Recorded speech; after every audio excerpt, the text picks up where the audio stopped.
अस्सलाम वालेकुम। सुबह पाकिस्तान की हंसती मुस्कुराती और रोशन सुबह में मैं हूं आपकी मेज़बान माहनूर कुरैशी और मेरे साथ हैं रिजवान अली अहमद। हम सब की जानिब से सुबह खैर और दिन का आगाज़ कर रहे हैं हम इस उम्मीद, इस यकीन और इस दुआ के साथ कि अल्लाह करे आने वाला दिन, आने वाला वक्त हम सब के लिए बहुत सारी खुशियाँ, बहुत सारी कामयाबियाँ लेकर आए।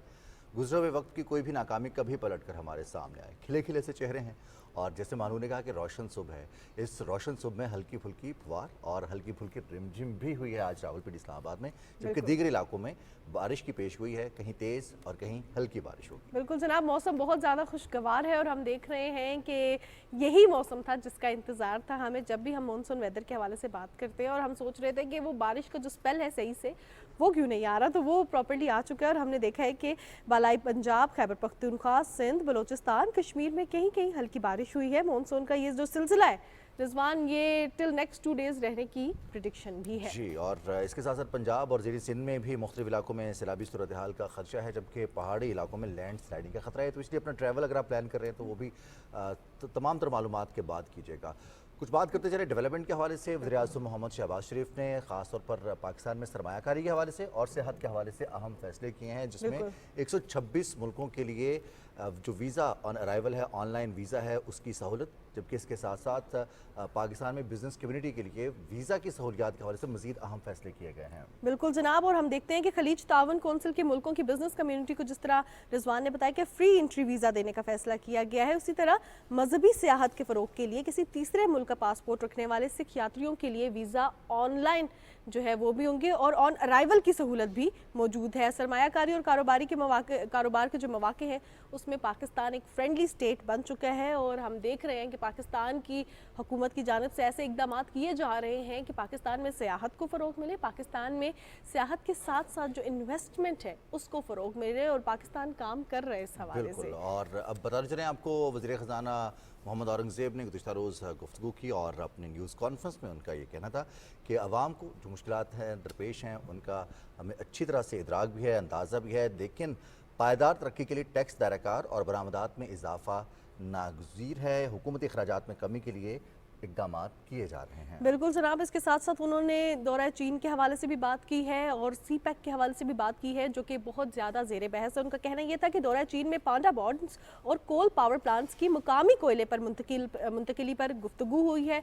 IMF प्रोग्राम के लिए चीन पाकिस्तान की हिमायत करेगा और हम देख रहे हैं रिजवान के अगर सी पैक के प्रोजेक्ट्स के हवाले से बात की जाए या ये जो रिसेंट डेवलपमेंट्स के हवाले से बात की जाए, ये बहुत ज़्यादा इन्वायरमेंट फ्रेंडली भी हैं।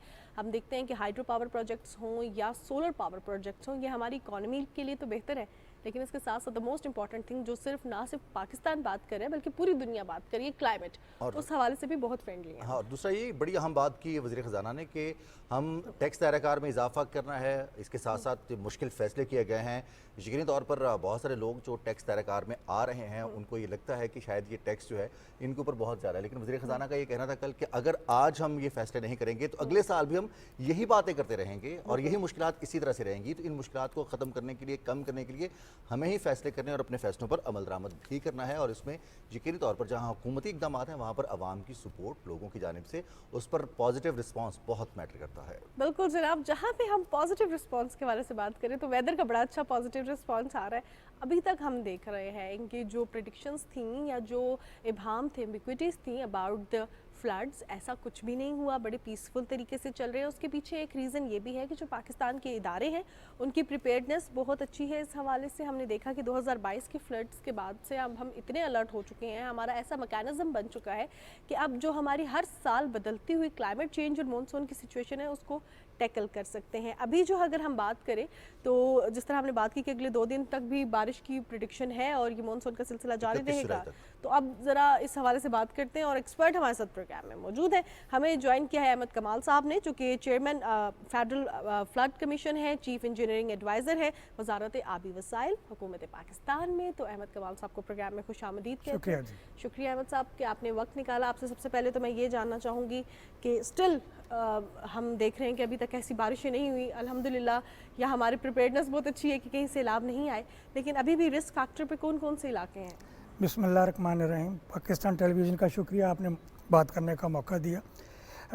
देखें, इस वक्त की प्रोडिक्शन के मुताबिक तो हमारा सारा अपर पंजाब, KP, GB का एरिया, ये सारा 4 अगस्त तक یہ فوکس میں رہے گا. اور اگر جو پریڈکشن کی ہے تو اس کی مناسبت سے وائڈ اسپریڈ رین بھی ہے, اسکیٹرڈ رین بھی ہے, اور آئسولیٹڈ ویری اور ایکسٹریملی ہیوی رین کی بھی پروڈکشن ہے. اور اس میں جن ایریاز کو کیا گیا ہے وہ لاہور ڈویژن ہے, گجرانوالہ ڈویژن ہے, سرگودا ڈویژن, فیصل آباد ڈویژن, ان کو خاص طور پہ فوکس کیا گیا اپارٹ فرام کے پی. اس کے ساتھ ساتھ محکمہ موسمیات کے پریڈکشن کے مطابق جہلم کے اپ اسٹریم کے اوپر منگلا کے مقام پہ میڈیم فلڈ ہو سکتا ہے. سملرلی ریور کابل میں ہو سکتا ہے, دریائے چناب میں, مرالہ اور خانکی, اور پھر قادر آباد. یہ پاکستان کے ٹیریٹری میں جو ایریاز ہیں وہاں پہ ہیں. لیکن جو اب تک کی سچویشن چل رہی ہے اس میں جو سب سے اہم چیز سامنے آئی وہ یہ کہ سسٹم ڈیولپ ہوتا ہے, لیکن ڈیولپ ہونے کے بعد وہ انٹینسیفائی بھی ہوتا ہے, لیکن کسی ایک پوائنٹ پہ جا کے یا تو وہ اسٹیگنیٹ ہوتا ہے یا وہ فزل آؤٹ ہو جاتا ہے پاکستان میں. اور یہ ساری سچویشن پروبلی بہت زیادہ انسرٹنٹی کی طرف ہمیں لے کے جا رہی ہے.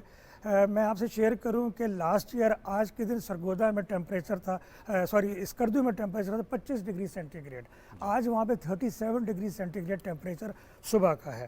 تو آپ یہ دیکھیں کہ 12 ڈگری کا فرق ہے. اور اس قسم کی جو ٹیمپریچر ویریشن ہے اس کا بھی ایک خاص قسم کا امپیکٹ ہے ہمارے پورے مونسون کی انسرٹنٹی میں. اس سے ہٹ کے جو یہ پریڈکشن یہ بھی ہے کہ جی ستمبر کے شروع میں جو نیا جیسے ہم لانینا امپیکٹ کہتے ہیں, وہ لانینا امپیکٹ کا بھی ایک پاکستان کے اوپر اثر ہو سکتا ہے, جس کی وجہ سے ممکن ہے کہ سپٹمبر کے شروع میں بھی رینز ہوں اور زیادہ رینز ہوں.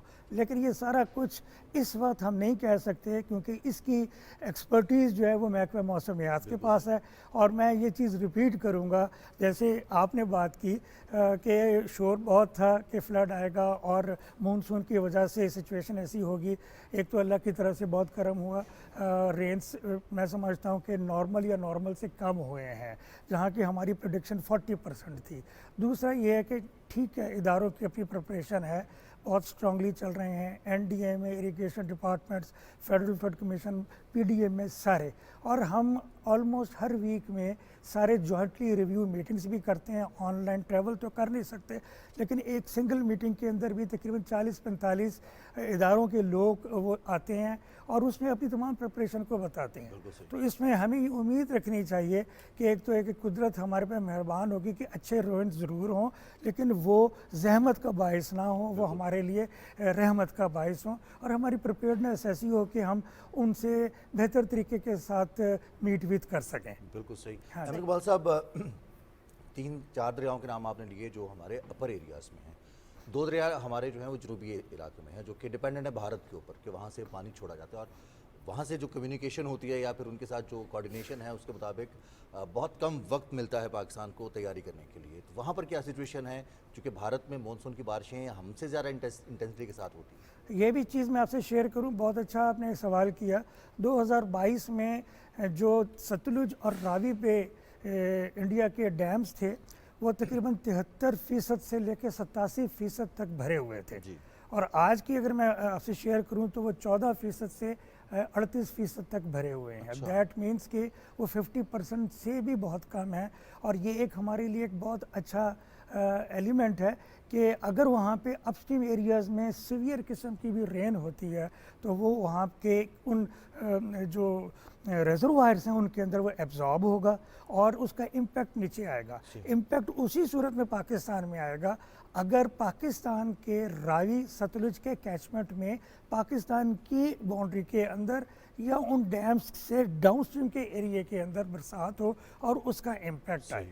جی صحیح. تو اب آپ سے یہ بھی جاننا چاہوں گی احمد صاحب کہ اب جیسے آپ نے کہا کہ اللہ کی طرف سے بھی رحمت ہوئی کہ اس طرح بارشیں نہیں ہوئیں کہ فلڈز آئیں, ایسے میں اگر ان کیس آف ہم دیکھتے ہیں کلائمیٹ چینج ہے, پچھلے سال بھی ہم نے دیکھا کہ ٹل نومبر تک جو ہے وہ بارشوں کا سلسلہ جاری رہا, تو ایسے میں ہمیں کیا کرنا چاہیے, امیجیٹ میکینزم کیا ہونا چاہیے, اسمال ڈیمز کی جانب بڑھنا چاہیے, کیا کرنا چاہیے؟ ہم دیکھ رہے ہیں جس طرح آپ نے اسکردو کے حوالے سے بات کی ہے, ٹری پلانٹیشن تو بڑھتی جا رہی ہے, ہر سال ہو رہی ہے. اس کے ساتھ ساتھ ہم دیکھ رہے ہیں کہ ہم گلیشیئرز بے شک میلٹ ہو رہے ہیں, سب چیزیں, لیکن ہم بھی تو انسان جو ہے اس کو روکنے کے لیے, کاؤنٹر کرنے کے لیے प्लांटेशन कर रहे हैं, इंडिविजुअल लेवल्स पे भी हुकूमतें भी कर रही हैं, फिर प्लास्टिक फ्री इन्वायरमेंट बनाने के लिए भी काम किए जा रहे हैं, जितने पहले होते थे उससे ज़्यादा रैपिड हो रहे हैं, ठीक। But still we are facing 12 degree centigrade का टेम्परेचर, तो in 1 year it's huge, it's too much, it's alarming. हाँ, ये जो अभी आपने बात की इसका ताल्लुक फिर उसी एक्टिविटी से है जो कि इंडस्ट्रियलाइज्ड कंट्रीज़ की तरफ से हुई, जिसकी वजह से हमारा जो ओजोन लेयर है वो वीक हुआ, और वीक होने की वजह से जो धूप या सूरज की तमाज़त है उसमें इजाफा हुआ। ये जो मैंने आपसे बात की ये हम पिछले तकरीबन 1 महीने से एक्सपीरियंस कर रहे हैं।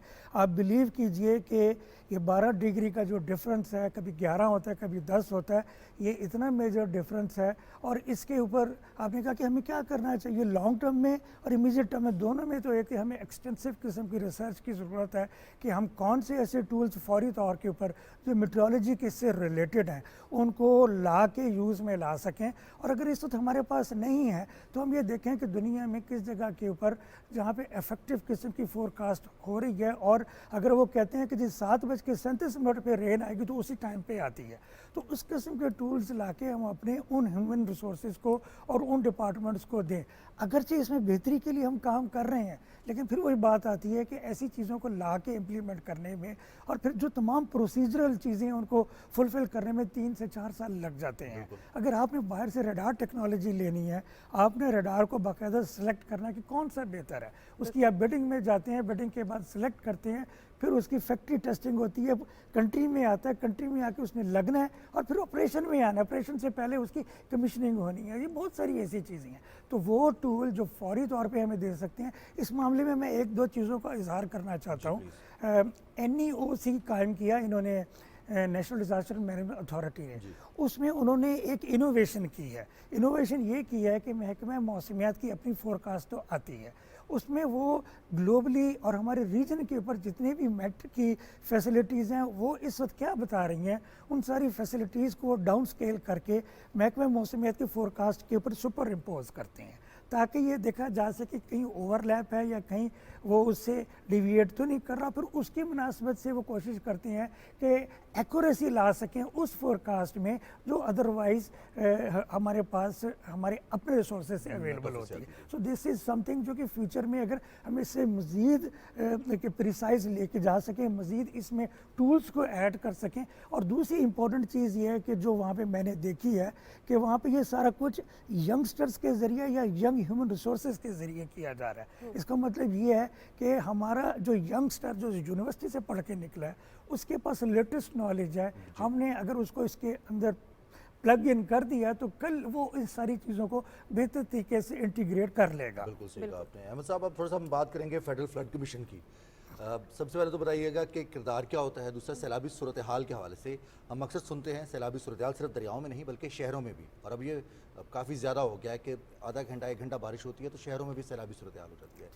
फेडरल फ्लड कमीशन के अंडर सिर्फ दरियाओं में सैलाबी सूरत हाल है या कहीं पर भी सैलाबी सूरत हाल डेवलप हो तो वो भी इस वाले से भी कमीशन काम करता है? जी, 1977 में कमीशन का क्या नाम है क़याम हुआ था, और उसकी वजह यह थी कि 77 से पहले 76 का मेजर फ्लड आया था, और उस वक्त की गवर्नमेंट ने ये फैसला किया था कि सूबों को जो डिज़ास्टर मैनेजमेंट के लिए, फ्लड मैनेजमेंट के लिए ब्लॉक प्रोविज़न दी जाती है, पैसे दिए जाते हैं, वो अपनी कह लीजिए कि प्रायरिटीज़ के मुताबिक उसको खर्च करते हैं।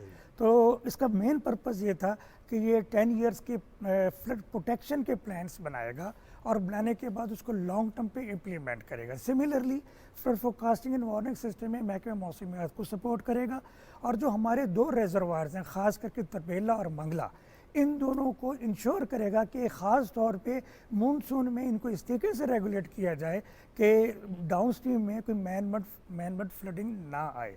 फेडरल फ्लड कमीशन ने 3 प्लान अप्रूव कर बना के इम्प्लीमेंट कर लिए। मौजूदा गवर्नमेंट जो है, मौजूदा जो हमारी लीडरशिप है, इसी लीडरशिप ने 2022 के फ्लड के बाद हमें टास्क दिया था चौथा 10 ईयर प्लान बनाने के लिए। वो by the grace of almighty Allah एक बेहतरीन काविश के बाद बना के हमने उसको आगे फॉरवर्ड किया है। वो गवर्नमेंट को सबमिट हो रहा है CCI में जाके उसकी अप्रूवल के लिए। उसमें स्ट्रक्चरल इंटरवेंशन से हट के जो मेजर चीज़ शामिल की गई है کہ ہم کس بہتر طریقے سے اپنے ہل ٹورنٹس کو مینیج کر سکتے ہیں، اس کے پانی کو اسی ایریا میں لوکل کمیونٹی کے لیے کیسے بہتر طور پہ یوز میں لا سکتے ہیں. اور بھی آپ نے وہ ٹری پلانٹیشنز کی اور باقی بات کی تھی، تو نیچر بیسڈ سولوشنز کو ہم کیسے ترویج دے سکتے ہیں. فرسٹ ٹائم یہ آپ نے بالکل صحیح کہا، اور آپ نے بھی کہ فیڈرل فلڈ کمیشن کے مینڈیٹ میں اربن فلڈ مینجمنٹ نہیں ہے، لیکن ہم نے یہ کوشش کی کہ کل جس نے بھی اس کو اربن مینجمنٹ کو دیکھنا ہے، ہم نے اس میں کنٹری کی 20 میجر سٹیز کو جو کہ ہر سال میسو طریقے سے امپیکٹ ہو سکتی ہیں فلڈ سے، ان کو ہائی لائٹ کر دیا ہے. اور ان سٹیز کے ساتھ ساتھ ہمیں اس میں نیچر بیسڈ سولوشنز کیا ہونے چاہیے. لاہور کی طرز پہ جہاں پہ انڈر گراؤنڈ واٹر ٹینک اور اس قسم کی چیزیں ہیں، کہاں پہ ہونے چاہیے.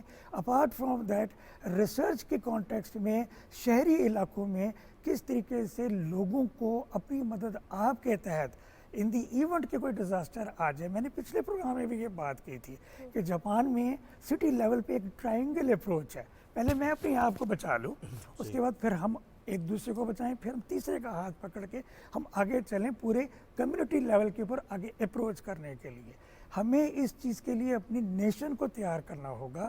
ڈیزاسٹر مینجمنٹ کا شعبہ یا فلڈ مینجمنٹ کا شعبہ وہ ہے جس میں ہم نیشنل ہارمنی کو فروغ دے سکتے ہیں، قوم کو اس طریقے سے اکٹھا کر کے، اس لیے کہ اس میں ہماری بچت ہے. بالکل صحیح. اچھا، جس طرح آپ نے کہا یہ کہ آپ لوگ اس پہ نیچر بیسڈ سولوشنز کی جانے پڑیں گے، تو احمد کمال صاحب اس کے لیے آپ کے ساتھ کون سے ادارے ان کولیبوریشن ہیں؟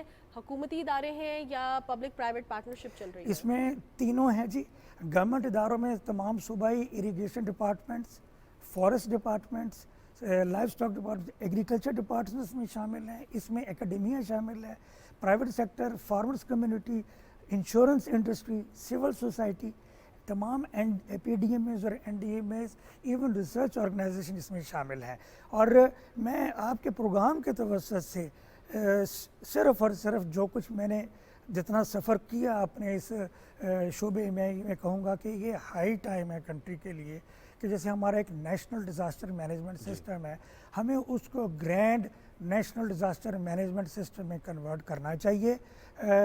ہو تو گیا ہے، لیکن اس میں جس چیز کی ایڈیشن کی ضرورت ہے وہ یہ کہ محکمہ موسمیات یا میٹرولوجی سے ریلیٹڈ تمام اسپیکٹس اور فلڈ مینجمنٹ سے ریلیٹڈ تمام اسپیکٹ سنگل امبریلا کے نیچے لا کے اس کو ڈیل کیا جائے تاکہ وہ ہولسٹک بھی ہوں اور کسی قسم کے گیپ کی یا کسی قسم کی انٹر ڈپارٹمنٹ اور انٹر پروونشل کوآرڈینیشن کی کمی نہ رہے. بالکل صحیح کہا آپ نے. احمد کمال صاحب، چیئرمین فلڈ کمیشن ہے، بہت شکریہ آپ نے وقت نکالا. اور پاکستان میں ممکنہ طور پر سیلابی صورتحال کے لیے کیا اقدامات کیے جا رہے ہیں اور فلڈ کمیشن کیا اقدامات کر رہا ہے؟ یقینی طور پر جہاں اسٹرکچرل بہتری آتی ہے وہیں پر ہم دیکھتے ہیں کہ کچھ ایسے اقدامات بھی ہوتے ہیں جو کہ نان اسٹرکچرل ہوتے ہیں، جن میں لانگ ٹرم پلاننگ شامل ہوتی ہے. اور اکثر ہم یہ بات کرتے ہیں کہ 2022 کا سیلاب ہو، 2014 کا ہو، 2010 کا ہو یا اس سے پہلے آنے والے سیلاب ہوں، وہ ہمیں ایک ہی کویسچن مارک آتا ہے کہ ہمیں آئندہ کیا لاہ عمل اختیار کرنا ہے، کہ ہم آئندہ آنے والے جو سال ہیں ان میں سیلابی صورتحال ڈیولپ ہو تو ہمیں کیا کرنا ہے. اب جس طرح سے بارشیں ہو رہی ہیں مانور، ہم دیکھتے ہیں کہ جو دبئی میں صورتحال بنی، یو اے میں صورتحال بنی، جو یورپ میں بنتی ہے، جو امریکہ میں بنتی ہے، جو ہمارے ہمسایہ چین اور بھارت میں بنتی ہے سیلاب کے بعد، شدید بارشوں کے بعد، اس میں بہترین انفراسٹرکچر بھی ہو تو وہ بھی متاثر ہوتا ہے. بالکل جناب، اور ہم نے دیکھا کہ وہ ایکسٹریم سچویشن تھی. اور اب پاکستان جیسے اگر ڈیولپنگ ملک کے حوالے سے بات کریں تو الحمدللہ ابھی تک ہماری سچویشن بہت مناسب جا رہی ہے، اور اللہ کرے کہ آگے بھی کوئی ایسی سچویشن نہ آئے. پری مونسون کے حوالے سے بھی ہم نے آپ کو اپڈیٹ کیا، پھر مونسون کے حوالے سے بھی، اور اب جو پریڈکشنز تھیں پریپیئرڈنیس تو ہے، اس پہ کام تو ہو رہا ہے. لیکن یہ جان کر بہت زیادہ خوشی ہو رہی ہے کہ ایک پراپر میکینزم بنایا جا رہا ہے، نیچر بیس سولوشنز بنائے جا رہے ہیں. اس میں لائف سٹاک ہو، چاہے فارماسیوٹیکلز ہو، انشورنس ہو، ہر طرح کے لوگ، خاص طور پہ سول سوسائٹی میں آپ ہم سب میٹر کرتے ہیں جب ہم اپنے ملک کے بارے میں سوچتے ہیں، جب ہم اپنی انوائرمنٹ کے بارے میں سوچتے ہیں. اور ہم سوچتے ہیں، اور ہوتا یہ ہے کہ پوری دنیا سے ٹورسٹ اٹریکٹ ہوتے ہیں، پاکستان آتے ہیں، پاکستان کی خوبصورتی دیکھتے ہیں، پاکستان کے جو بلند بالا پہاڑ ہیں ان کو سر کرنے کے لیے آتے ہیں. اور ایسے ہی ہم نے دیکھا کہ جب وہ آتے ہیں تو مہمان نوازی ہم بھی کرتے ہیں، کوئی مشکل ہو تو ہم بھی ساتھ کھڑے رہتے ہیں. K2 میں جو ہے مہم جوئی چل رہی تھی، اور دوران ہم نے دیکھا کہ الپائن سٹائل میں کلائمبنگ کرتے ہوئے جو جاپانی کوپہما ہیں، وہ 2 کوپہما लापता हो गए और लापता जब वो हुए तो उसके बाद से उनकी तलाश के लिए पाक फौज की जानिब से ऑपरेशन भी किया गया है। इससे कबल भी दो जापानी कोपैमा थे जो कि इसी तरह से वादी नगर में 7,027 मीटर बुलंद गोल्डन पीक चोटी को सर करते हुए लापता हुए थे। अब ये लापता होते हैं, फिर सर्च ऑपरेशन किया जाता है, यकीनी तौर पर रेस्क्यू इदारे काम करते हैं। इस पर बात करेंगे हम जो हमारे साथ मौजूद हैं डिप्टी कमिश्नर जिनकी निगरानी में ये ऑपरेशन किया गया था, वलीउल्लाह फलाही साहब ने हमें ज्वाइन किया है। डिप्टी कमिश्नर हैं आप ज़िला शिगर के, उनको खुशामदीद कहते हैं। वलीउल्लाह फलाही साहब अस्सलाम वालेकुम सर। अस्सलाम वालेकुम सर बहुत शुक्रिया आपने वक्त दिया। सबसे पहले तो बताइएगा ये दूसरा मौका है कि जापानी कोपैमा जो हैं वो लापता हुए हैं, ये वाक़या पेश कैसे आया और ये अल्पाइन स्टाइल की जो चोटी को सर करना होता है, थोड़ा सा इस हवाले से बताइएगा। थैंक यू सबसे पहले पीटीवी का मौका देने का। जी बिल्कुल 27 जुलाई को सुबह 7 बजे के करीब जो है दो जापानीज हमारे क्लाइंबर्स जा रहे थे अल्पाइन स्टाइल में विदाउट रोप, और ये उस पे वेस्ट फेस पे जा रहे थे क्योंकि वहाँ पे एक अबरूजी स्पर है, उस साइड पे ज़्यादातर वो समिट 75 to 80% कर लेते हैं, लेकिन ये वेस्ट फेस और ईस्ट फेस जो है वो one of the deadliest faces हैं। तो इस पे फिर सुबह 7 बजे इनके जब इतला मिली तो उसके बाद हमने पाक आर्मी अथॉरिटीज से रब्ता किया। उन्होंने 1:15 बजे जो है वो रेस्क्यू मिशन किया, जाके वो कर लिया, लेकिन क्योंकि ये 7,300 मीटर जो कि 20,700 फुट के करीब होता है, तो वहाँ पे जो है वो लोकेट तो हो गए बट इनकी मूवमेंट का नहीं अंदाज़ा हो गया। तो ये कहा जा सकता है कि ये जो है वो अभी किसी उसमें नहीं है, क्योंकि वहाँ पे बहुत कम सर्वाइकल के चांसेस होते हैं, तो इस वजह से काफ़ी मुश्किलात पेश आती हैं और ह्यूमनली पॉसिबल नहीं होता कि वहाँ जाके कर लें, क्योंकि क्रेविसेस होते हैं। तो ये एक अपना एक मिशन पे होते हैं सारे क्लाइंबर्स, तो इनके लिए हाई एल्टीट्यूड जो पोर्टर्स होते हैं उनको हायर किया जाता है। तो वो एक्सपर्टीज़ अल्हम्दुलिल्लाह अभी आना शुरू हो गई है, जो इस दफ़ा हम इंशाल्लाह गुड न्यूज़ देंगे नाइला के आने के थ्रू। जो पिछले साल जो एक 27 जुलाई को एक वाक़या हुआ था मोहम्मद हसन थामाचू का जो उस पे बोटल नेक पे, तो उसका भी हम कोशिश कर रहे हैं। बाकी इससे पहले भी 2 जापानीज हो गए थे उस पे स्पांटिक में, तो वो भी मिशन हमने देखा था शिगर से, तो उसमें से एक को रेस्क्यू करके उसको वहाँ पे एंकर किया गया है। दूसरा जो है वो किसी उसमें क्रेविस में गिर गया हो, तो इस वजह से उसका नहीं हुआ, तो उनका हमने डेड डिक्लेयर किया है। बाकी इन दोनों का जो है वो अभी तक हम कोशिश कर रहे हैं कि कोई हमारे लिए कोई विंडो नज़र आ जाए वेदर का, या उसके हवाले से कोई एक्सपर्टीज़ हमारे पास आ जाए, तो हम इंशाल्लाह इनको भी कर लेंगे। जी सही। वलीउल्लाह साहब आपसे ये भी जानना चाहूँगी, जिस तरह ये अल्पाइन स्टाइल में जा रहे थे तो क्या कुछ रिकमेंडेड होते हैं पहले स्टाइल कि इस तरह जाना है ताकि आपकी सेफ्टी इंश्योर की जा सके, कोई ऐसा हादसा ना पेश आए, या खुदा ना खास्ता हम देखते हैं कि एक्सट्रीम वेदर कंडीशंस में आप लापता ना हो जाए, तो इस हवाले से भी कोई गाइडलाइन मौजूद होती है हुकूमत की जानिब से, या वहाँ पे जो एक प्रॉपर मैकेनिज़्म है वो उनको शुरू में गाइड करते हैं, या ये अपना एक स्टाइल है या अपनी ईज़ के लिए ऐसे जाते हैं?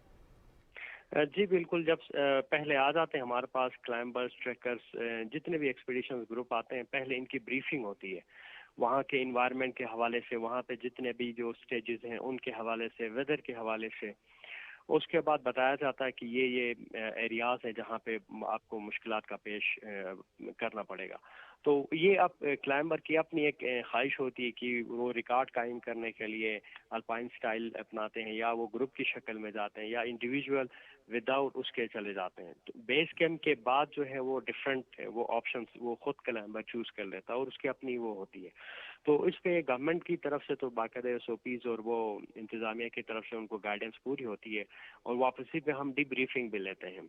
टूरिज्म डिपार्टमेंट उनका बाकायदा ब्रीफिंग और डिब्रीफिंग होती है, तो ये हम क्लाइंबर के ऊपर कर लेते हैं, वो खुद अपनी उस मर्जी से चले जाते हैं। बिल्कुल सही कहा आपने। तो बताइएगा थोड़ा सा कि क्लाइंबर्स के हवाले से अब एक और भी खबर है जो कि जो बेस कैंप पर मौजूद थे 7 कोपैमा, उनको भी रेस्क्यू किया गया है। एल्टीट्यूड सिकनेस का वो शिकार हुए थे। तो ओवरऑल जो इंतजामात हैं ख़ासतौर पर इस मौसम में, तो बहुत सारे कोपैमा आते हैं, और अब जैसे मानूर ने कहा था वलीउल्लाह साहब के बहुत सारे क्लाइंबर्स की कोशिश होती है कि वो एडवेंचरस को मज़ीद एडवेंचरस करें और बग़ैर ऑक्सीजन के भी सर करने की कोशिश करते हैं और रिकॉर्ड भी बनाते हैं। बिल्कुल। बिल्कुल इस दफ़ा अभी गुड न्यूज़ ये है कि तकरीबन 35 to 400 गैर मुल्कियों ने जो है K2 आज के दिन सर कर लिया है, और कुछ अभी बोटल नेक तक पहुंच गए। हमारे पाक आर्मी का एक एक्सपेडिशन था, वो भी बोटल नेक तक पहुंच गया। इसी तरह इटालियन एक एक्सपेडिशन है, वो भी पहुंच गए। तो इंशाल्लाह आज के दिन काफ़ी गुड न्यूज़ मिलेगी K2 सर करने के। और इसमें बिल्कुल आपने बजा फरमाया कि विदाउट ऑक्सीजन चले जाते हैं, तो ये जो जुलाई और अगस्त मोस्ट फेवरेबल वेदर अलाउ कर लेता है क्लाइंबर्स को कि वो K2 सर कर ले। अदरवाइज वेदर वहाँ पे कीप चेंजिंग हर सेकंड के बाद, हर मिनट के बाद। जी सही। वलीउल्लाह साहब, एट द एंड मैं आपसे रिक्वेस्ट करूंगी कि कोप अहमाओं को कोई मशवरा दें, क्योंकि आपके अंडर ये ऑपरेशन होते हैं, आपके अंडर ये सारी सिचुएशन होती है, आप मसाइल भी देखते हैं, आप अपॉर्चुनिटीज़ भी देखते हैं, तो मशवरा क्या देंगे? जी, क्लाइंबर्स के लिए मशवरा है कि सबसे पहले हम आजकल क्लाइमेट चेंज जो भी पूरा मुल्क और पूरा एरिया जो है फेस कर रहा है, तो वहाँ पे वेस्ट का जो लेके जाते हैं उनको वेस्ट का ख्याल रखें। उस क्योंकि वो सेंसिटिव जगह है, ग्लेशियर्स हैं, बलतुरो ग्लेशियर है, K2 है, तो वहाँ पे एक जो हमें चीज़ पेश कर का सामना होता है वो वेस्ट मैनेजमेंट और उसका डिस्पोजल का है। तो मैं यही सबसे रिक्वेस्ट करूँगा। दूसरा, अपनी सेफ्टी का ख्याल रखें कि वो जो एक तरीक़ेकार है उस पे चले जाएं तो कम से कम हादसात होंगे। बाज़ दफ़ा जो है वो रिकॉर्ड बनाने के उसमें, जैसे ये जो वेस्ट फेज से चले गए तो वो फिर फैमिलीज़ के लिए, फिर उस मुल्क के लिए, हमारे लिए भी एक काफ़ी चैलेंजिंग सिचुएशन डेवलप होती है। तो मेरी यही तमाम क्लाइंबर्स और एक्सपेडिशन ग्रुप से, उनके गाइड से, उनके जो टूर कंपनी से यही रिक्वेस्ट होगी, वहाँ पे क्लाइमेट चेंज को मद्देनज़र रखते हुए हम अपने इन्वायरमेंट का, अपने मुल्क है उसका ख्याल रखें, और मैक्सिमम इस तरह के एडवेंचर और का मौका दें ताकि आके टूरिज़म बढ़े और यहाँ का जो सोशो इकोनॉमिक स्टेटस है, मुल्क का इमेज जो है वो बेहतर अंदाज में पेश हो। जी बहुत शुक्रिया वलीउल्लाह फलाही साहब, आप डिप्टी कमिश्नर और रेस्क्यू ऑपरेशन के हवाले से आप बात कर रहे थे। यकीनी तौर पर ये ज़रूरी है कि बहुत सारे लोग रिकॉर्ड बनाना चाहते हैं, एडवेंचर को मज़ीद एडवेंचरस करना चाहते हैं, लेकिन जान से बढ़कर कोई नेमत नहीं, कोई चीज़ नहीं है, तो उसकी हिफाजत भी ज़रूरी है। बिल्कुल जनाब, इसके साथ साथ हम देख रहे हैं कि पाक फ़ौज को या पाकिस्तान की हम देखते हैं कि ब्यूरोक्रेसी हो, आपको गाइड भी कर रही हैं, आपके लिए रेस्क्यू ऑपरेशंस भी कर रही हैं। पाकिस्तान एक फ्रेंडली स्टेट है, चाहे यहाँ पे आप इन्वेस्टमेंट के लिए आते हैं या टूरिज़म के लिए आते हैं, लेकिन एहतियाती तदाबीर लाजमी इख्तियार करें। And we wish them a safest return, और इंशाल्लाह खैर खैरियत से उनकी भी रिकवरी हो जाएगी। प्रोग्राम का सिलसिला आगे बढ़ाएंगे, कुछ आज के दिन के हवाले से बात करेंगे, लेकिन एक ब्रेक के बाद।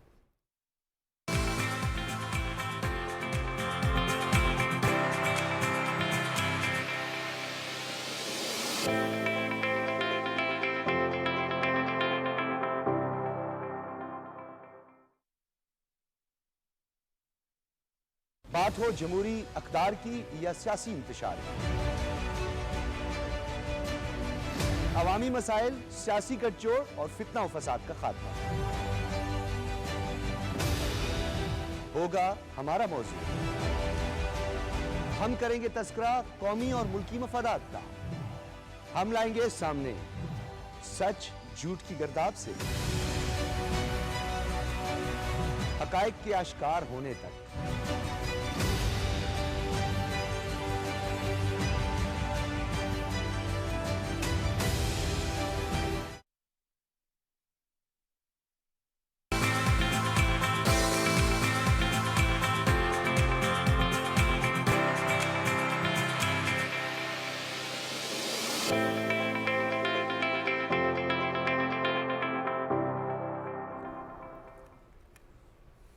जी जनाब, सुबह पाकिस्तान में आपको एक बार फिर खुशामदीद कहते हैं। आज है 29 ऑफ जुलाई, और 29 ऑफ जुलाई में एक बड़ा ज़बरदस्त, बड़ा अहम सा आलमी दिन मनाया जाता है। इंटरनेशनल टाइगर डे है आज, टाइगर्स का आलमी दिन है। वैसे तो हम कहते हैं ना ये टाइगर है, किसी को, बच्चों को माएँ खुश करने के लिए या बड़े जो है खुश करने के लिए कहते हैं मेरा टाइगर है, लेकिन आज असली टाइगर्स का आलमी दिन है। अब टाइगर्स के हवाले से बात करें तो वैसे भी तो कहा जाता है ना, कोई बहुत अच्छा काम कर दे, कुछ कम वक्त में ज़रा काम कर दे अच्छा, तो चीते चीता है, और चीते की स्पीड की तरह है, और चीते की स्पीड भी मशहूर है।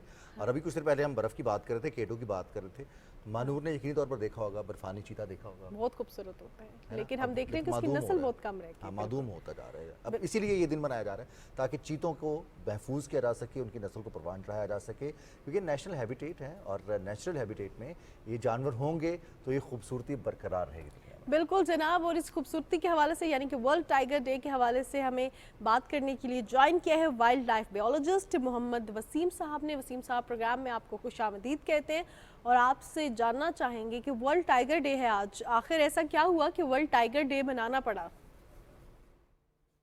जी बहुत बहुत शुक्रिया, थैंक यू।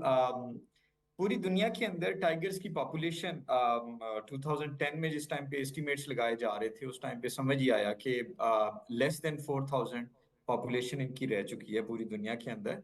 और 13 डिफरेंट ऐसे कंट्रीज हैं दुनिया में जिनके अंदर टाइगर की पॉपुलेशन एग्जिस्ट करती है। तो इसी वजह से इन सारे ममालिक ने मिल के और पूरी दुनिया ने ये डिसीजन लिया कि इसको हमने ज्यादा से ज्यादा पॉपुलेशन को बचाना है इस टाइम पे, क्योंकि 4000 जो नंबर है, it's a very small number in the world. और इसके हैबिटेट के अंदर जो इसके मसाइल, बाकी जो चीज़ें हैं, उनके हिसाब से हमें मिलके इसके लिए एफर्ट्स करने की ज़रूरत है। तो इसी के साथ जो इंडेंजर्ड कैटेगरी जिस टाइम पे हम कहते हैं, तो इंडेंजर्ड कैटेगरी के अंदर जिस टाइम पे लेस देन 4000 या 4000 के लगभग जब एनिमल्स की तादाद रह जाती है, तो उसको इंडेंजर्ड कैटेगरी के अंदर शामिल कर दिया जाता है। ये IUCN के कुछ रिसर्च के बेसिक्स हैं, जिसके अंदर वल्नरेबल, थ्रेटेंड, कॉमन, इनके क्राइटेरियाज रखे गए हैं। तो इन्हीं क्राइटेरियाज के अंदर जिस टाइम पे हम इंडेंजर्ड का टर्मिनोलॉजी यूज करते हैं, तो उसका मतलब ये होता है कि उस एनिमल की पॉपुलेशन इंतहाई कम हो चुकी है दुनिया के अंदर और मिल के उसके लिए एफर्ट्स करने की जरूरत है।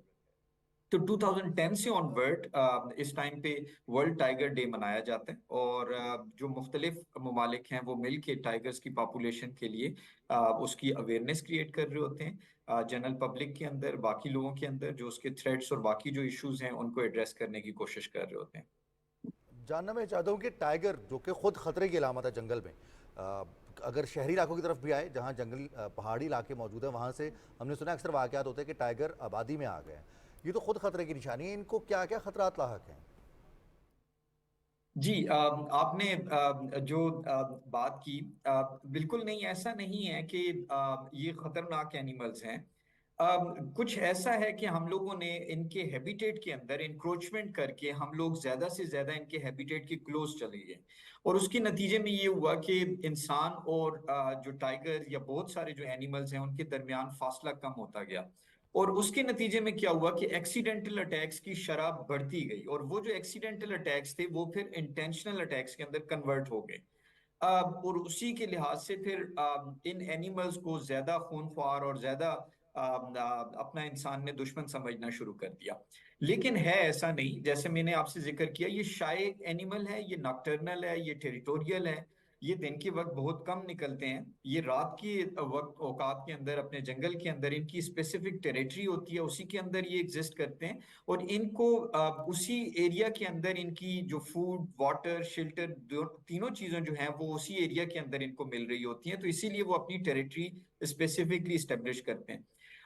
दूसरी चीज मैं यहाँ पे क्लियर करता चलूं कि इनका जो प्रे बेस है या जो फूड आइटम है जिसके ऊपर ये डिपेंडेंट होते हैं, उसमें इंसान कहीं पे भी नहीं आया। उसके अंदर इनके जो वाइल्ड एनिमल्स, जो दूसरे जानवर होते हैं, उन्हीं के ऊपर ये डिपेंडेंट होते हैं और ये उन्हीं को खा रहे होते हैं अपने टेरिटरी के अंदर।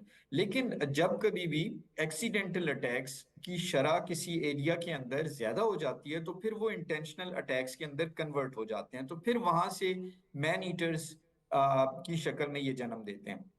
दूसरा, जो आपने सवाल किया कि इनको थ्रेट्स किस किस्म के हैं, जी बिल्कुल, इनको, इन जानवरों को इस टाइम पे इलीगल वाइल्ड लाइफ ट्रेड का जो सबसे बड़ा पोचिंग, जो पोचर्स इस टाइम पे हैबिटेट्स के करीब जो रहते हैं, उनकी तरफ से बहुत बड़ा थ्रेट है कि वो इनकी पोचिंग करते हैं, इनकी इलीगल वाइल्ड लाइफ ट्रेड करते हैं, स्मगलिंग कर रहे होते हैं।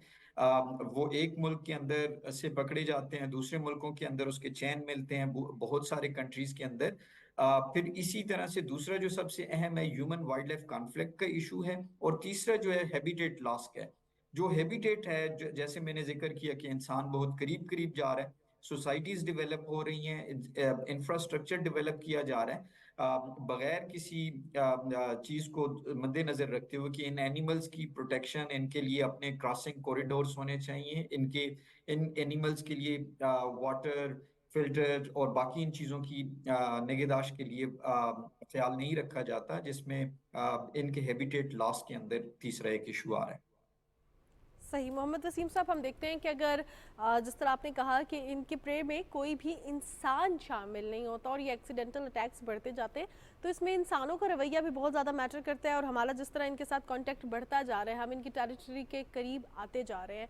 अब इन्हीं की अगर देखा जाए लेपर्ड्स हों या वाइल्ड कैट्स हों या टाइगर्स हों, जब हमारा इनके साथ इंटरेक्शन हो जाता है, खुदा ना खास्ता हम जाते हैं कहीं, हमें नज़र आ जाते हैं, तो what should be the behaviour of human at that time, ताकि ना वो हम पे अटैक करें और इवेंचुअली जब अटैक करते हैं तो सेल्फ डिफेंस में इनको मारना पड़ जाता है। That's quite alarming as well कि ऑलरेडी हम देख रहे हैं कि इनकी नस्ल ख़त्म हो रही है और इंसान भी अपने सेल्फ डिफेंस के लिए अगर इनको मार रहा है, सो क्या करना चाहिए इस हवाले से? अच्छा, ये मिटिगेटिंग मेजर्स के अंदर आते हैं, या जब कभी भी हम किसी भी बिग कैट के हैबिटेट के अंदर ट्रैवल कर रहे हो या वॉक कर रहे हो, तो हमें अकेले नहीं करना चाहिए।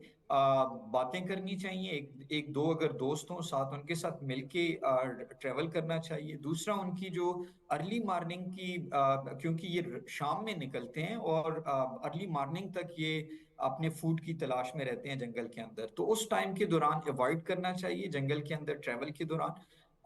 और तीसरी जो चीज है, जब कभी ऐसा मौका आए, लेपर्ड अगर आपके आमने सामने आ जाता है, तो उसको पिछले कदमों आपने रिवर्स बैक फुट के ऊपर मूव करना होता है, उसको देखते हुए। और इसी तरह से अगर जंगल के अंदर फॉडर या फ्यूल वुड कलेक्शन अगर कर रहे हो, तो उसके लिए अफ्रीकन कंट्रीज के अंदर तो जैसे टाइगर्स और लायंस और उनसे बचने के लिए उन्होंने मास्क पहन रखे होते हैं, आंखों के मोटी मोटी आंखें होती हैं, और वो मास्क अपनी बैक साइड के ऊपर हेड के पहन लेती हैं वो खवातीन और मर्द जो वहाँ पे जंगल के अंदर काम कर रहे होते हैं। लेकिन पाकिस्तान के कल्चर या पाकिस्तान के अंदर जिस टाइम पे हमारे मुख्तलिफ इलाकों के अंदर जो खवातीन हैं, ख़ास तौर पे जो कॉमन लेपर्ड का हैबिटेट है, उस हैबिटेट के अंदर हम उनको सजेस्ट कर रहे होते हैं कि उसमें उस ग्रुप के अंदर एक आध खातून ऐसी हो कि जो गार्ड कर रही हो बाकी खवातीन को जिस टाइम पे वो फ्यूल वुड या फॉडर कलेक्शन कर रही हो। तो इस तरह की बिल्कुल कुछ मिटिगेटिंग मेजर्स हैं जो कि हमने डेवलप कर रखे हैं अपने कल्चरल एरिया के हिसाब से, और उसी के हिसाब से हम यहाँ पे उनको कम्युनिटीज को बता रहे होते हैं, उन तक ये पैगाम पहुंचा रहे होते हैं कि वो कैसे अपना दिफा कर सकते हैं, अपने आप को बचा सकते हैं। दूसरी चीज मैं यहाँ पे एक आध मिनट और लेना चाहूंगा। देखिए, ये जो टेरिटोरियल नॉकटर्नल एनिमल्स होते हैं और खास तौर पे जो बिग कैट्स होती हैं, इनकी टेरिटरी के अंदर से, क्योंकि ये अपनी टेरिटरी को बड़े अच्छे तरीके से जानते हैं, इनको ये पता होता है कि कितने बजे मौलवी साहब इस जंगल में इस ट्रैक पर से क्रॉस करेंगे, किस टाइम पे जो ड्राइवर्स हजरात हैं या जो लेट कमर्स वेटर हैं, अक्सर ये गलियात के अंदर ऐसा होता है, कश्मीर के अंदर ऐसा होता है कि वो कितने बजे इस रूट से अपने घर की तरफ जाएंगे। तो ये लेपर्ड्स उन सब के बारे में, उस एरिया के बारे में अपनी इंफॉर्मेशन मुकम्मल रखता है। जब ये नेटिव लेपर्ड कभी कभार जिस टाइम पे एग्रेशन में आके इंसान उसको सामने देखता है और बंदूक निकाली और उसको मार देता है, तो वो नेटिव जो जानता था उस इलाके को, उस लेपर्ड को जब हम उस टेरिटरी से निकाल लेते हैं, उसका बड़ा नेगेटिव इम्पैक्ट पड़ता है। उसका नेगेटिव इम्पैक्ट ऐसे पड़ता है, जो नया इंट्रूडर आता है, क्योंकि जो बिग कैट्स हैं उसमें बच्चे जो हैं वो 2 साल तक माँ के साथ रहते हैं, 2 साल के बाद उनको माँ अपनी टेरिटरी स्टेब्लिश करने का कहती है और वो फिर अपनी टेरिटरी ढूंढ रहे होते हैं। तो उसमें जिस टाइम पे वो अपनी टेरिटरी ढूंढते हैं और जब वो इस पुराने नेटिव लेपर्ड की टेरिटरी में जब वो पहुंचता है, उसको वो साइंस नजर आते हैं, लेकिन अनफॉर्चुनेटली वो लेपर्ड नहीं मिल रहा होता, क्योंकि उसको तो इंसान ने किसी वजह से कत्ल कर दिया, मार दिया और उसको उस टेरिटरी में से निकाल दिया। अब जो नया आया उसको लेपर्ड नहीं नजर आ रहा जिससे वो फाइट करे, उससे वो टेरिटरी ऑक्यूपाई करे, लेकिन साइन उस पुराने लेपर्ड के उसको मिलते हैं। वो क्या करता है, लोगों की बकरियां मार के फेंक देते हैं। वो दिन के टाइम में ट्रैक्स के ऊपर सामने बैठा हुआ नजर आता है। वो बास टाइम पे वो अपनी थ्रेट्स कायम करने के लिए दूसरे जानवरों के ऊपर भी अटैक करना शुरू करते हैं। सो उसके जो इकोनॉमिक क्लासेस होते हैं वो ज्यादा हो जाते हैं, जो कि नेटिव लेपर्ड को हम समझ रहे होते हैं कि ये लेपर्ड यहाँ पे हमारे गांव के करीब रहता है, हालांकि हम लोगों ने इंक्रोचमेंट कर रखी है, हम ज्यादा जंगल के करीब पहुंच चुके हैं। लेकिन उस जानवर को जिस टाइम पे, उस लेपर्ड को या उस टाइगर को जिस टाइम पे हम वहां से एलिमिनेट करते हैं उस नेटिव एनिमल को, तो फिर उसके कॉन्सिक्वेंसेस ज्यादा हमें नुकसानात की शक्ल में देखने पड़ते हैं। तो सर कोई कोएग्जिस्टेंस का कोई फार्मूला तैयार हुआ है कि हम उस हद तक जाएं, अगर हम नेचुरल हैबिटेट या नेचुरल पार्क्स बना भी रहे हैं तो वो इस तरह से बनाएं कि इनकी टेरिटरी मुतासर ना हो, लोग अगर जाना चाहते हैं जंगल में विज़िट करना चाहते हैं तो वो भी देख सकें, उस वाइल्ड लाइफ को देख सकें। जी हाँ, दुनिया के कुछ ममालिक के अंदर, हमें नाइबर कंट्रीज के अंदर इससे क्योंकि इसको देखने का आसान तरीका उन्होंने सफारी ट्रैवलिंग रखी हुई है, उसके टूरिज्म इकोनॉमिक एक्टिविटी उससे जनरेट कर रखी है, और जो कम्युनिटी होती है उसको उसके साथ एंगेज कर रखा है। पाकिस्तान के अंदर भी जो नेशनल पार्क्स या जो प्रोटेक्टेड एरियाज बनाए जाते हैं उसका कोर हैबिटेट होता है और एक बफर जोन होता है। बफर जोन के अंदर कुछ एक्टिविटीज अलाउ की जाती हैं जिनके अंदर टूरिज्म, रिक्रिएशन और इस तरह की चीजें की जा सकती हैं, और उसके लिए क्योंकि ये प्रॉपरली मैनेजमेंट प्लान उस नेशनल पार्क या प्रोटेक्टेड एरिया का डेवलप किया जाता है, तो उसमें काफी सारी चीजों के ऊपर गौर किया जाता है और कम्युनिटी के साथ मिलकर उसको डेवलप किया जा रहा होता है। थोड़ी सी हमारी एक्टिविटीज जरा सा स्लो हैं, लेकिन hope for the best. Hopefully हम अभी भी इस टाइम पे भी जो स्नो लेपर्ड के हिसाब से हम जो चीजें टूरिज्म के साथ जो एफिलिएट करके कनेक्ट करके उसमें से फायदे उठा रहे हैं वो भी बहुत हैं। सिमिलरली हमें इस टाइम पे अपने केपी के अंदर, सिंध के अंदर, पंजाब के अंदर जो हमारे प्रोटेक्टेड एरियाज हैं उनके अंदर भी इसी तरह से बफर जोन के अंदर रिक्रिएशनल या टूरिज्म या एजुकेशनल एक्टिविटीज को प्रमोट करने की जरूरत है। सही सही, बहुत शुक्रिया मोहम्मद वसीम साहब आपके कीमती वक्त का। साथ मोहम्मद वसीम साहब मौजूद थे जो कि वाइल्ड लाइफ बायोलॉजिस्ट है। वर्ल्ड टाइगर डे के हवाले से हम बात कर रहे थे कि किस तरह हम प्रोटेक्ट कर सकते हैं अपनी इन्वायरमेंट को ऐसे जहाँ पे टाइगर्स फ्लरिश करें। हम देख रहे हैं कि जो इनकी नस्ल है वो कम होती जा रही है। इस पे रीज़न क्या है कि हमारा इंटरेक्शन इनकी टेरिटरी में बहुत ज़्यादा हो रहा है। बिल्कुल जनाब, और हम देख पहाड़ों पे घर बना रहे हैं, पहाड़ों पे होटल्स बना रहे हैं, टूरिज्म हो रहा है, लेकिन उसमें टूरिज्म के फ़रोग के साथ साथ इंसान ने भी एक्सप्लोर करना है। लेकिन करना ये है कि जो कोएग्जिस्टेंस की हम बात कर रहे थे, जो वसीम साहब बात कर रहे थे, कि हमें उनकी टेरिटरी को मुतासर नहीं करना, उनकी आदत को, उनके रहन सहन को मुतासर नहीं करना, तो वो हमारे दुश्मन नहीं होंगे। बेसिकली जो टाइगर है ये शर्मीला जानवर है। मुझे आज पता चला, मुझे भी आज पता चला कि इतना शर्मीला है कि दूसरे पे अटैक कर देता है। वेल, प्रोग्राम का सिलसिला हम आगे बढ़ाएंगे। ऐसे ही शर्मीला होना चाहिए कि आपको कोई जो है ना आपकी टेरिटरी में आप अटैक कर दो उसमें। सो प्रोग्राम का सिलसिला हम आगे बढ़ाएंगे, लेकिन वक्त है न्यूज़ ब्रेक का।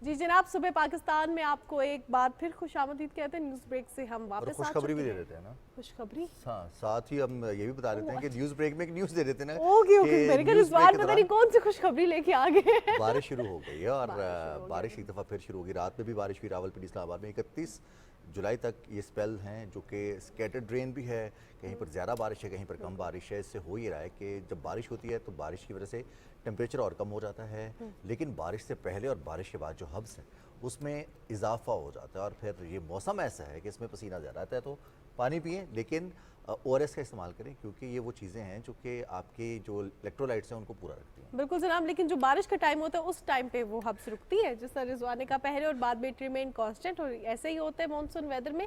But still we are happy कि बारिश का आगाज़ हो गया रावलपिंडी, इस्लामाबाद में, और अभी मज़ेदार बारिश हो रही है अकॉर्डिंग टू रिजवान।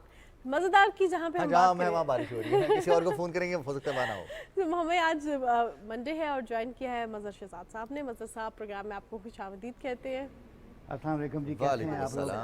इस वक्त भी बारिश हो रही है, और इन बारिश के दिनों में क्या कुछ होता है उस हवाले से आज मैं आपको प्लीज़ आप आगाज़ कीजिए, और हम नाजरीन से बात करेंगे सेहत के हवाले से, क्योंकि ये एक वो चीज़ है कि अगर ये बैलेंस्ड है, अगर ये दुरुस्त है, हम तंदुरुस्त हैं, तो तंदुरुस्ती को हज़ार नेमत कहा गया है। हमें खाने का जायका, हमें कोई भी एक्टिविटी हो, हम खेल कूद करें, हम कहीं ट्रैवल करें, कहीं जाएं, मेहमान बने या मेहमान नवाजी करें, तो तमाम तर चीज़ों में हमें लुत्फ़ आता है। बिल्कुल जनाब, लेकिन हम देख रहे हैं कि अभी तक कुछ ऐसी बीमारियां हैं जिनकी रोकथाम मुमकिन नहीं हो सकी, उसके लिए हुकूमत भी इकदाम कर रही है, लेकिन हमारी छोटी सी नेग्लिजेंस, हमारी छोटी सी गलती जो है हमारी जान पे बहुत ज़्यादा हावी आ सकती है, हमारे लिए ऐसी प्रॉब्लम्स क्रिएट कर सकती है, ऐसी बीमारियों का बायस बन सकती है जो कि बहुत ख़तरनाक है। हम बात करें हेपेटाइटिस सी के हवाले से, हेपेटाइटिस सी के हवाले से हमने देखा कि गवर्नमेंट भी बहुत ज़्यादा काम कर रही है, अवेयरनेस कैंपेन्स भी जारी और सारी हैं, लेकिन स्टिल हम देखते हैं कि हमारी नेग्लिजेंस, हमारी गलतियां जो हैं वो हमारी सेहत को अफेक्ट करती हैं।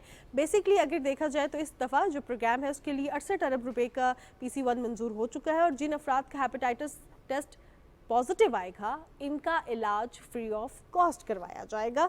और ये जो प्रोग्राम है हेपेटाइटिस सी के ख़ात्मे के लिए, ये प्रोग्राम वफाक और चारों सूबों में जो है वो हुकूमत के चारों सूबों के इश्तराक से, कोलैबोरेशन से रन किया जाएगा। वज़ीर-ए-आज़म टास्क फोर्स की सरबराही करेंगे, जबकि इसी हवाले से, इस प्रोग्राम के हवाले से जो ये प्रोग्राम तरतीब दिया गया है, इस हवाले से बात करेंगे। हमें ज्वाइन किया है प्रोग्राम में डिप्टी डायरेक्टर हैं programmes for infectious diseases and international health regulation, वज़ारत सेहत, डॉक्टर अतिया आबरू। हम उनसे बात करेंगे हेपेटाइटिस सी के ख़ात्मे के हवाले से जो प्रोग्राम बनाया गया है। अस्सलाम वालेकुम डॉक्टर साहिबा। वालेकुम अस्सलाम। डॉक्टर साहिबा, प्रोग्राम में आपको खुशामदीद कहते हैं और आपसे जानना चाहेंगे कि हेपेटाइटिस सी के जो खात्मे का प्रोग्राम है इसकी ज़रा ब्रीफली हमें बताइएगा कि ये कब तक जारी रहेगा और ये प्रोग्राम स्टार्ट क्यों किया, क्या रीज़न्स थी, क्या हेपेटाइटिस सी के केसेस ज़्यादा सामने आ गए? फ़र्स्ट ऑफ़ ऑल तो आपका बहुत शुक्रिया, PTV का बहुत शुक्रिया जिन्होंने हमें ये अपॉर्चुनिटी दी कि मैं मिनिस्ट्री के बिहाफ पे आज यहाँ PM's programme for elimination of hepatitis C in Pakistan जो हम आज PM से लॉन्च करवा रहे हैं, उसके हवाले से मैं बात करूँ। और जैसे आपने अभी जिक्र किया कि इसके लिए एक 68 अरब रुपीज़ का PC1 अप्रूव हो चुका है और ऑल अक्रॉस पाकिस्तान के तमाम सूबों में और GB AJ के इंक्लूडिंग हम इस प्रोग्राम को इंशाअल्लाह ताला इम्प्लीमेंट करने जा रहे हैं। जहाँ तक ये बात है कि हम हेपेटाइटिस सी के लिए इतना ज़्यादा क्यों फोकस्ड हैं और क्या वजह है कि हम ये प्रोग्राम कौमी सतह पर लाना चाह रहे हैं, तो उस सिलसिले में मैं ये कहना ज़रूर चाहूँगी कि जहाँ और बहुत सी बीमारियाँ पाकिस्तान में आम हैं, हेपेटाइटिस सी एक ऐसा मर्ज़ है जो हमारे बहुत से ऐसे लोग, हमारे बहुत से ऐसे अवाम हैं जो ये वायरस कैरी कर रहे होते हैं, उनकी बॉडी में ये वायरस होता है लेकिन उनको मालूम नहीं होता कि वो इससे इन्फेक्टेड हैं। और आपको सुनकर ये बहुत सरप्राइजिंग भी होगा शायद आपके लिए कि पाकिस्तान में इस वक्त तकरीबन 1 करोड़ लोग इस मर्ज़ में मुब्तला हैं, जो कि एक बहुत ज़्यादा हाई बर्डन है पाकिस्तान के लिए, ना सिर्फ सेहत के हवाले से बल्कि इकनॉमिक एक्टिविटीज़ के हवाले से भी, इकनॉमिक ग्रोथ के हवाले से भी। और दुनिया में अगर बात की जाए तो इस वक्त 60 मिलियन लोग अफेक्टेड हैं, जिनमें से 10 मिलियन जो हैं वो पाकिस्तान में हैं। तो इस तरीके से पाकिस्तान में इस वक्त हमारा जो है वो बर्डन ऑफ डिज़ीज़ बहुत ज़्यादा है, और अगर हम इसको कम कर लेते हैं और इस पर काबू पा लेते हैं तो डेफिनेटली हम बाकी मुल्कों की तरह तरक्की की राह पर मज़ीद बेहतर तरीके से गामज़न हो सकेंगे। तो इन सब चीज़ों को मद्देनज़र रखते हुए गवर्नमेंट ऑफ पाकिस्तान ने हम बहुत ज़्यादा शुक्रगुज़ार हैं ऑनरेबल प्राइम मिनिस्टर के, जिनके डायरेक्टिव्स पे ministry of national health services ने इस प्रोग्राम पे काम करना शुरू किया और हम लोगों ने इस प्रोग्राम को मुरतब किया और फिर तमाम सूबों की गवर्नमेंट्स के साथ हमारी मुतअद्दिद बार मशावरत हुई इस पे कि हम इसको किस तरीके से लेके चलेंगे। और अल्हम्दुलिल्लाह इस वक्त तमाम सूबे फेडरल गवर्नमेंट के साथ बिल्कुल अलाइंड हैं इस प्रोग्राम के लिए, और तमाम सूबे फुली कमिटेड हैं कि वो मिलकर इस डिज़ीज़ को पाकिस्तान से ख़त्म करेंगे। जिस कमिटमेंट का आपने जिक्र किया वज़ीर-ए-आज़म की, अब सेहत 18वीं तरमीम के बाद सूबाई मामला है, लेकिन इसके बावजूद फेडरल लेवल पर वज़ीर-ए-आज़म का इसको टेकअप करना और फिर इसकी सरबराही करना यकीनी तौर पर इंटेंट शो करता है कि पाकिस्तान किस तरह से इस बीमारी पर काबू पाना चाहता है। मैडम, इसके अहदाफ क्या मुकर्रर किए गए हैं कि हम इसको PC1 की मंजूरी के बाद अद्वियात की फराहमी होगी, रैपिड टेस्टिंग होगी लोगों की, और क्योंकि जैसे आपने कहा कि मालूम ही नहीं होता लोगों को और लोग डरते हैं टेस्ट करवाने से कि अगर डायग्नोज हो गया तो बर्डन हम पे आ जाएगा। इस हवाले से इस प्रोग्राम में क्या इनिशिएटिव्स हैं? जी, जो इस प्रोग्राम के जो मेन 3 कंपोनेंट्स हैं उनमें स्क्रीनिंग, टेस्टिंग और ट्रीटमेंट, जो 3 बेसिक चीज़ें हैं जिन पे बहुत ज़्यादा फोकस है और जो फ्री ऑफ कॉस्ट तमाम लोगों के लिए अवेलेबल होंगी। स्क्रीनिंग जो है वो तरीका है कि जस्ट एक फिंगर प्रिक के साथ, आप जिस तरह ब्लड शुगर लेवल चेक किया जाता है या और टेस्ट्स हैं जो इस तरह से होते हैं, एक जस्ट फिंगर प्रिक के एक हल्का सा यहाँ पे एक कतरा भी अगर ब्लड का ले लिया जाए तो वो टेस्ट होगा और वो फ्री ऑफ कॉस्ट होगा। उसमें लोगों का कोई भी एक्सपेंसेस इन्वॉल्व नहीं होंगे। उस टेस्ट जो स्क्रीनिंग टेस्ट है जिसको कहा जाता है, और उस टेस्ट के ज़रिए उसका रिज़ल्ट 3 से 4 मिनट में आ जाता है, सामने आ जाता है। जो लोग तो इसमें नेगेटिव होंगे, जिनका नेगेटिव टेस्ट रिज़ल्ट होगा, उनको सर्टिफिकेट दे दिया जाएगा कि आप हेपेटाइटिस सी से फ्री हैं। जिनका पॉजिटिव टेस्ट आएगा उनके लिए फिर फर्दर PCR टेस्टिंग होगी। वो टेस्ट भी बिल्कुल फ्री ऑफ कॉस्ट होगा, गवर्नमेंट की तरफ से होगा, और उस टेस्ट पे जो लोग पॉजिटिव आएंगे, जिनका वो टेस्ट पॉजिटिव आएगा, उनका ट्रीटमेंट स्टार्ट किया जाएगा, और वो ट्रीटमेंट भी बिल्कुल फ्री ऑफ कॉस्ट अवेलेबल होगा। यानी इन तमाम स्टेप्स में स्क्रीनिंग, टेस्टिंग और ट्रीटमेंट, इसमें लोगों का कोई भी एक्सपेंस नहीं होगा। ये बिल्कुल उनके जेब पर इसका कोई असर नहीं होगा, कोई अखराजात उनकी तरफ से नहीं होंगे, ये तमाम गवर्नमेंट की तरफ से होगा। सही, यानी कि अद्वियात भी फ्री होंगी, कंसल्टेशन चार्जेस भी नहीं होंगे। बिल्कुल और ये बिल्कुल तमाम जी। सरकारी अस्पतालों में होगा। बिल्कुल जी, सरकारी अस्पताल में भी होगा। हम प्राइवेट सेक्टर को भी इसमें इन्वॉल्व करेंगे, और इसके साथ साथ हम अपने कम्युनिटी बेस्ड वर्कर्स के ज़रिए डोर टू डोर भी हम ये तमाम चीज़ें कर रहे होंगे। सही। डॉक्टर अतिया, जिस तरह आपने कहा कि डोर टू डोर भी अपनी कम्युनिटी के साथ भी इंटरेक्ट करेंगे, और ये बहुत ज़्यादा ज़रूरी है। अब आप प्रोग्राम में मौजूद हैं, आप इस ब्रॉडर लेवल पे इस प्रोग्राम के हवाले से बात करिए, लेकिन हमारे देखने वालों के लिए थोड़ी सी अवेयरनेस के लिए बताइएगा कि ये बीमारी हेपेटाइटिस सी फैलता क्यों है, कहाँ पे नेग्लिजेंस होती है, क्योंकि हुकूमत तो इस तरह की इनिशिएटिव्स लेके आ रही है, लेकिन ये फैल तो हमारी वजह से रहा है ना, तो इसमें हमें क्या करना होगा?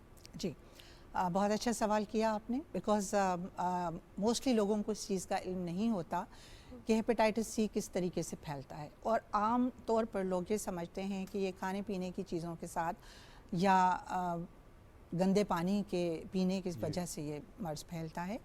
हालांकि मैं यहाँ ये क्लियर करना चाहूँगी कि हेपेटाइटिस सी जो है, ये एक खून के ज़रिए फैलने वाली बीमारी है। ये खाने पीने की अशिया या कंटामिनेटेड वाटर से नहीं फैलती है। खाने पीने की अशिया और पानी के साथ हेपेटाइटिस ए फैलता है। हेपेटाइटिस सी जो है वो ब्लड बोर्न है। वो जब तक कि आपका इंटरेक्शन, आपका किसी इन्फेक्टेड पेशेंट के ब्लड के साथ आपका इंटरेक्शन होगा, तो तब ये डिज़ीज़ ट्रांसमिट होगी। लाइक अगर आपको कोई इन्फेक्टेड मरीज़ का खून लगाया गया, जैसे अनस्क्रीन्ड खून जिसे हम कहते हैं, कि अगर ऐसा कोई किसी मरीज़ का खून किसी दूसरे शख्स को लगाया जाएगा, तो उसको वो डिज़ीज़ ट्रांसमिट हो सकती है।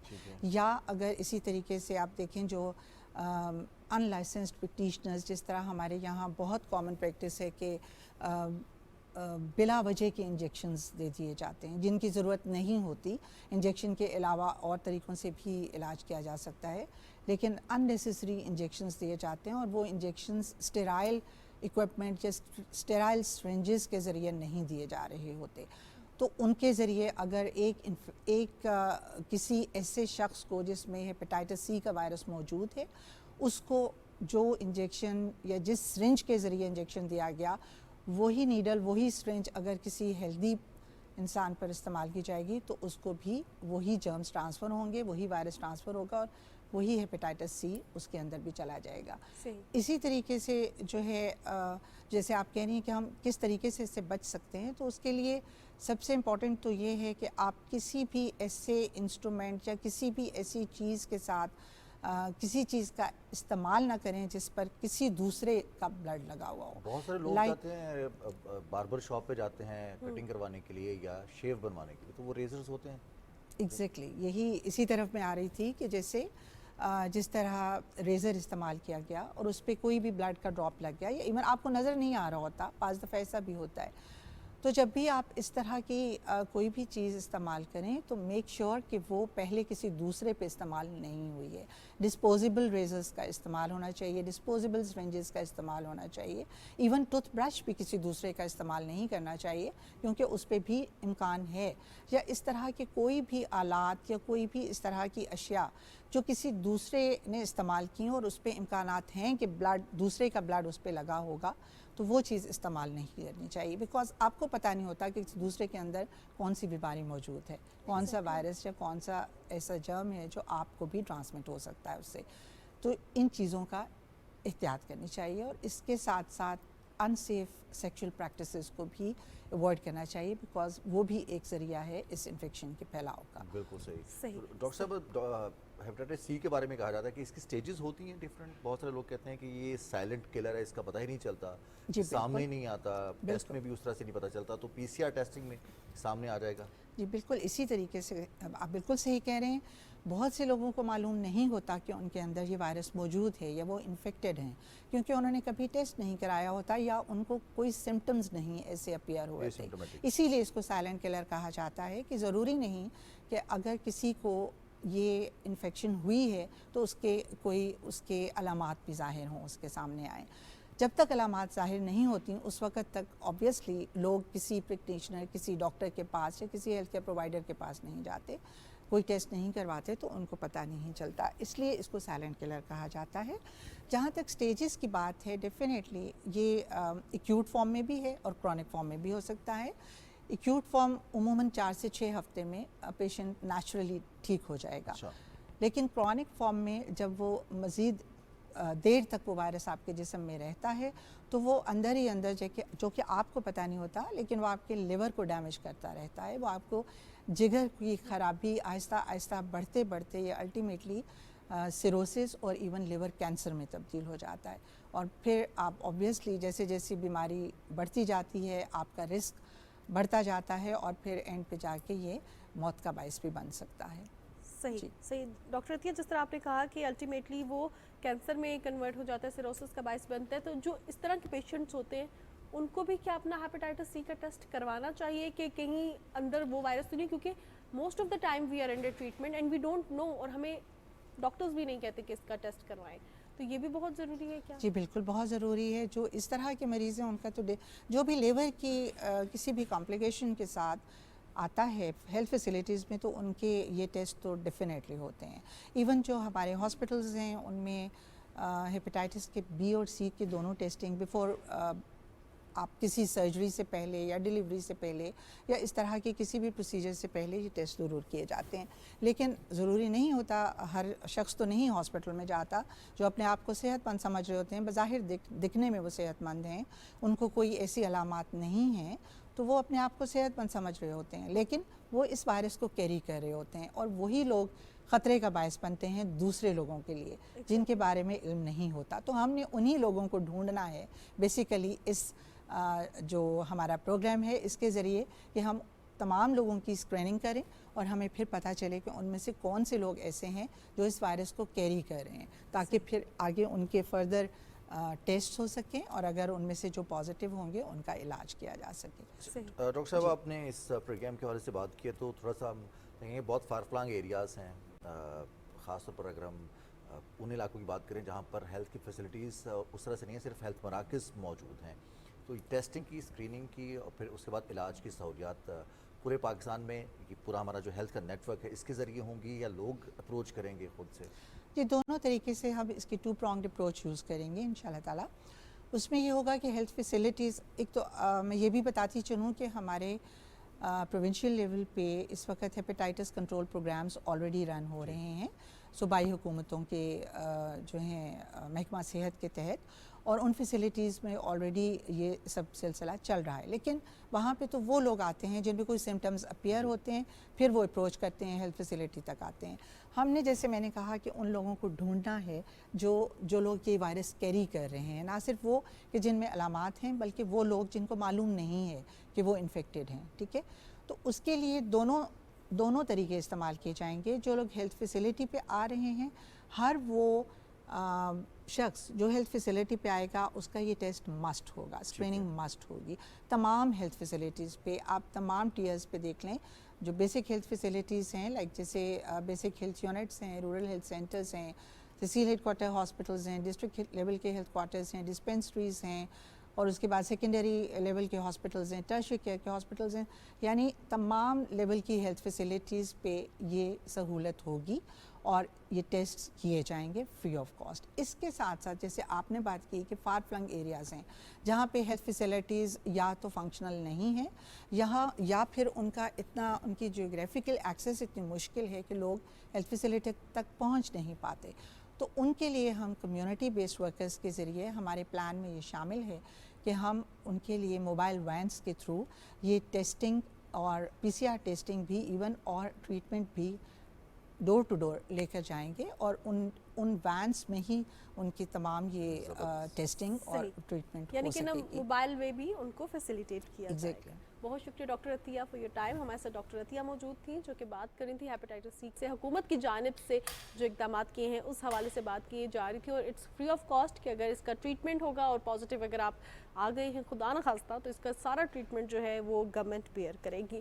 اب رخ کرتے ہیں جی مظہر شہزاد صاحب کی مظہر جانب۔ بھائی نے کچھ سنیک بنا رکھا ہے جو اچھا، نظر آ رہا ہے، اور میں میرا ڈر گیا کہ وہ یہ کیا بنایا ہے مظہر بھائی۔ رضوان اتفاق سے یہ نہیں کہ ڈاکٹر صاحب آج آئی ہوئی ہیں، آج میرے ذہن میں یہ تھا کہ ہیپاٹائٹس، اور چونکہ بارشیں ہو رہی ہیں بہت زیادہ، 2 وجوہات جو میں انہوں نے بتائیں، ایک پانی جو دیکھیں پورے ملک میں صاف پانی تو میسر نہیں ہے، لوگ جہاں پہ ٹیپ واٹر بھی یوز کرتے ہیں کم از کم بوائل کر لیں اس کو، کم اس کے اثرات ختم ہوں۔ اور دوسرا انجیکشن کے حوالے سے میں یہ کہنا چاہ رہا ہوں کہ بعض ممالک میں جیسے جرمنی میں انجیکشن تقریباً ختم کر دیا انہوں نے، اور اگر کسی کو بہت ضروری لگانا بھی ہو تو وہ اس کے ذریعے لگاتے ہیں، تھیلی کے ذریعے۔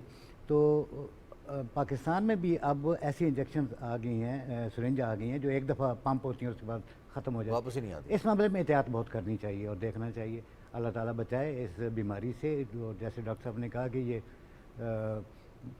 خود پتہ نہیں ہوتا مریض کو کہ میں اس بیماری میں مبتلا ہوں۔ آستین کا سانپ ہوتا ہے یہ بیماری ہے ہیپیٹائٹس سی خاص طور پر۔ بہت شکریہ مظہر بھائی آپ کا بھی، اور بڑا زبردست پیغام دیا آپ نے۔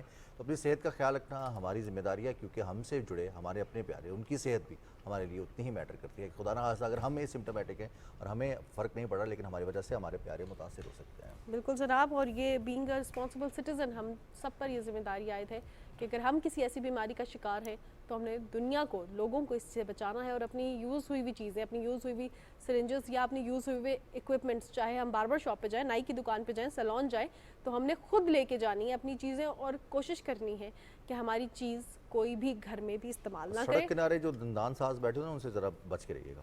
پروگرام کا سلسلہ آگے بڑھائیں گے لیکن ایک بریک کے بعد۔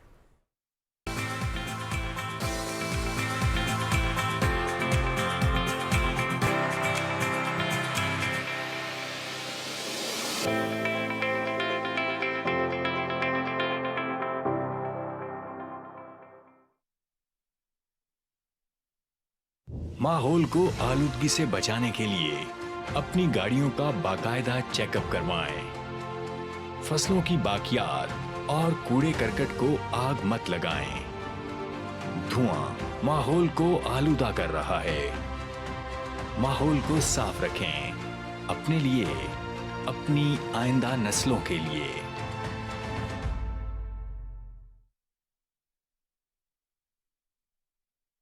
ممکنہ بارشوں کے پیش نظر چھتوں کی صفائی اور نکاسی آپ کو یقینی بنائیں۔ دیواروں کو محفوظ بنانے کے لیے لپائی اور پلستر کروائیں۔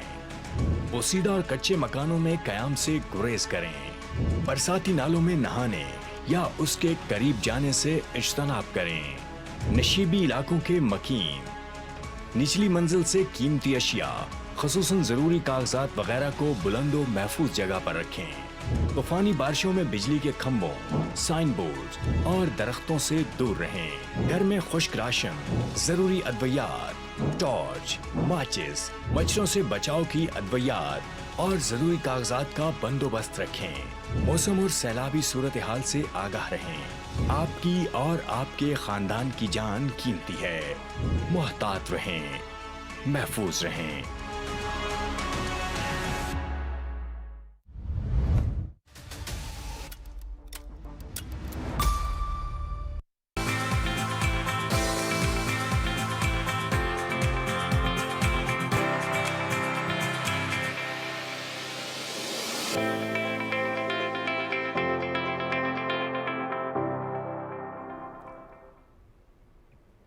جی جناب، آج کا دور ہم کہتے ہیں کہ سوشل میڈیا کا دور ہے، ڈیجیٹلائزیشن ہے، ہر چیز جو ہے ایک کلک کے فاصلے پر ہے۔ ہماری زندگی کے بہت سے مشکلات جو ہیں ان کو حل کر دیا ہے سوشل میڈیا نے، لیکن بہت سی ایسی مشکلات ہیں جو کہ سوشل میڈیا کی وجہ سے بڑھ بھی رہی ہیں.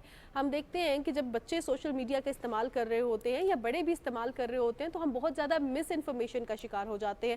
سم ٹائمز ایسے کانٹینٹ کو ہم دیکھ رہے ہوتے ہیں یا شیئر کر رہے ہوتے ہیں جو کہ کہیں نہ کہیں ہمارا سب کانشیس پہ افیکٹ کر رہا ہوتا ہے, ہماری نیریٹو بلڈنگ کر رہا ہوتا ہے, اور ایسی نیریٹو بلڈنگ کر رہا ہوتا ہے جو کہ ہمارے دین کے بھی اگینسٹ ہے, ہمارے ملک کے بھی اگینسٹ ہے, ہمارے معاشرے کے بھی اگینسٹ ہے, ہمارے نارمز اینڈ ویلیوز کے بھی اگینسٹ ہے. اور بعض دفعہ تو ہم اس پورے سوشل میڈیا میں کچھ کیمپینز ایسی ہوتی ہیں جو جس طرح سے ڈیزائن کی ہوتی ہیں کہ لوگ اس کا حصہ بن جاتے ہیں لیکن ان کو معلوم نہیں ہوتا اپنے آپ کو محفوظ کیسے رکھنا ہے. خاص طور پر جیسے گستاخانہ مواد کی بات کی معلوم ہے کہ ایسی چیزیں آ جاتی ہیں جن کی روک تھام ہمیں کرنی ہوتی ہے لیکن ہم کہیں نہ کہیں ان کے پھیلاؤ کا باعث بن رہے ہوتے ہیں. اس طرح سے نہ صحیح تو اس طرح سے صحیح, اس کی روک تھام کیسے ممکن ہے, کون سی احتیاط کرنی ہے, اس پر بات کریں گے. پروفیسر ڈاکٹر حارث سلیم صاحب نے ہمیں جوائن کیا ہے جو کہ مذہبی اسکالر بھی ہیں. ڈاکٹر صاحب السلام علیکم. بہت شکریہ آپ نے وقت دیا. سب سے پہلے تو ہم بات کریں گے سوشل میڈیا کی امپورٹنس کے حوالے سے کہ یہ امپورٹنٹ تو ہے, اب اس کے بغیر ممکن نہیں ہے گزارا, لیکن اس میں صحیح استعمال اس کا پازیٹیو ڈائریکشن کیا ہے اور کیسی ہونی چاہیے؟ بسم اللہ الرحمن الرحیم. دیکھیں سب سے پہلے تو بڑا ہی سینسٹیو اور امپورٹنٹ ایشو پہ ہم لوگ بات کر رہے ہیں کہ سوشل میڈیا نے نو ڈاؤٹ کہ لوگوں کو بہت سی آزادی بھی دی, لیکن اس کے ساتھ ہمیں ایک رسپانسبلٹی کا احساس بھی اپنے اندر پیدا کرنا ہے. اور وہ کیا ہے کہ جب بھی ہمارے سامنے کوئی خبر آتی ہے, کوئی نیوز آتی ہے, تو قرآنک ڈائریکشن یہ ہے کہ ان جاءکم فاسق بنبأ فتبینوا. جب بھی آپ کے پاس کوئی خبر لے کر آتا ہے, کوئی خبر پہنچتی ہے, تو پہلے اس کی خوب تحقیق کر لیں کہ وہ خبر ٹھیک بھی ہے یا غلط ہے, کیونکہ بہت مرتبہ ایسا ہوتا ہے کہ وہ چیزیں اس طرح سے ہمارے سامنے آتی ہیں کہ ہم اس پروپیگنڈے کا شکار ہو جاتے ہیں. اس کی ویریفیکیشن کریں کیونکہ ہمیں نہیں معلوم کہ میرا ایک کلک کرنے سے کتنے لوگوں کی زندگی کو خطرہ ہو سکتا ہے, ان کی عزت اور آبرو کے اوپر اٹیک ہو سکتا ہے.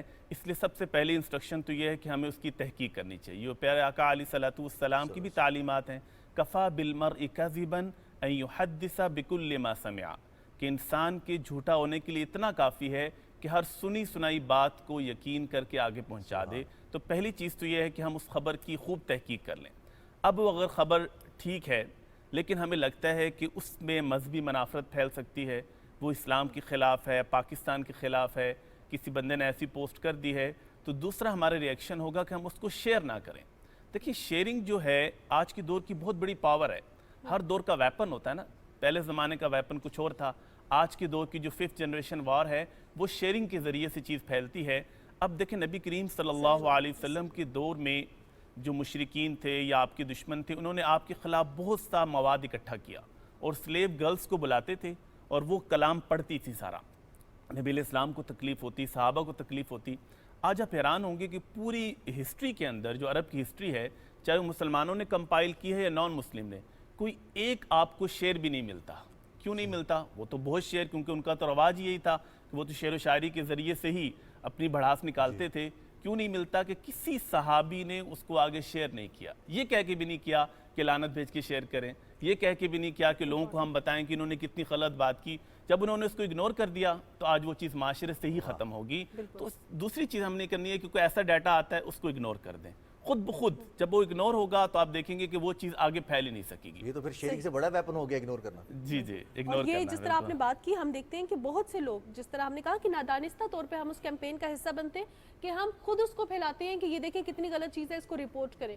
اب وہ اتنے لوگ اس کو جتنا ری شیئر کر رہے ہوتے ہیں وہ اتنا ہی پھیل رہا ہوتا ہے. ایک اور چیز آپ سے جاننا چاہوں گی, جس طرح ہم گستاخانہ مواد کے حوالے سے بات کر رہے ہیں, سوشل میڈیا پر جب یہ چیز سامنے آتی ہے, بہت سے پیجز, بہت سی پوسٹ ایسی ہوتی ہیں جو کہ ہم نے نہیں لائک کی ہوتی, لیکن ہمارے فرینڈز ہمیں بتا رہے ہوتے ہیں کہ یہ تمہارے آئی ڈی سے لائک ہوئی ہوئی ہے. اب یہ ان کا ایسے آٹو میکینزم ہوتا ہے, کیا چیز ہوتی ہے, ہم اس کا شکار نہیں ہوتے, لیکن ہم آٹومیٹکلی کیا اس کے باٹ اکاؤنٹس کے ذریعے ہو رہا ہوتا ہے, آئی ڈی ہیکس ہو رہی ہوتی ہیں, کیا ہوتا ہے کہ ہمارے ہی پیجز سے ان کو لائک کیا جاتا ہے, یا وہ ایسے جہاں پہ جن پیجز پہ جن اکاؤنٹس پہ وہ چیزیں شیئر ہو رہی ہوتی ہیں وہ بعد میں اپنا نام بدل لیتے ہیں. سو میں آپ سے یہ جاننا چاہوں گی, اب ایسے میں اگر ہم کسی کو دیکھیں اور پھر ہم جب کسی اپنے ایسے فرینڈ سرکل میں اپنے کلیگس کو دیکھتے ہیں کہ وہ ایسے پیجز کو لائک کر رہے ہیں, تو ہم بھی ان سے متنفر ہونا شروع ہو جاتے ہیں, ان کے بارے میں بات کرنا شروع ہو جاتے ہیں, ان کو نہیں بتاتے. ہم پہ کیا ذمہ داری عائد ہوتی ہے؟ دیکھیں سب سے پہلی ذمہ داری تو یہ ہے کہ اپنے اندر احترام انسانیت اور پوری جتنی بھی مذاہب ہیں ان کا ایک تقدس اور احترام اپنے اندر پیدا کرنا ہے, ان کے وجود کو برداشت کرنا ہے. اب دیکھیں جب کوئی انسان اللہ کی نافرمانی کرتا ہے یا اللہ کو مانتا ہی نہیں ہے، سب سے بڑا تو وہ اللہ تعالیٰ کے خلاف ایک بغاوت کر رہا ہے. اور اللہ تعالیٰ خود کیا کہہ رہے ہیں سورۃ انعام کے اندر کہ وَلَا تَسُبُّ الَّذِينَ يَدْعُونَ مِن دُونِ اللَّهِ فَيَسُبُّ اللَّهَ عَدْوًا بِغَيْرِ عِلْم، کہ جو اللہ کے علاوہ کسی اور کی عبادت کر رہے ہیں تم ان کو گالی مت دو، ان کو ابیوز مت کرو. کیوں؟ جب آپ ان کو گالی دیں گے، ان کو ساتھ ایک منافرت کی بات کریں گے تو وہ اللہ تعالیٰ کے اوپر بات کریں گے اور ایک بلیم گیم سٹارٹ ہو جائے گی. تو قرآن کا جو ایک میسیج ہے نا، لَكُمْ دِينُكُمْ وَلِيَ دِين، تمہارے لیے تمہارا دین ہے، میرے لیے میرا دین ہے، آپ کسی کی ٹیریٹری میں داخل ہی مت ہو.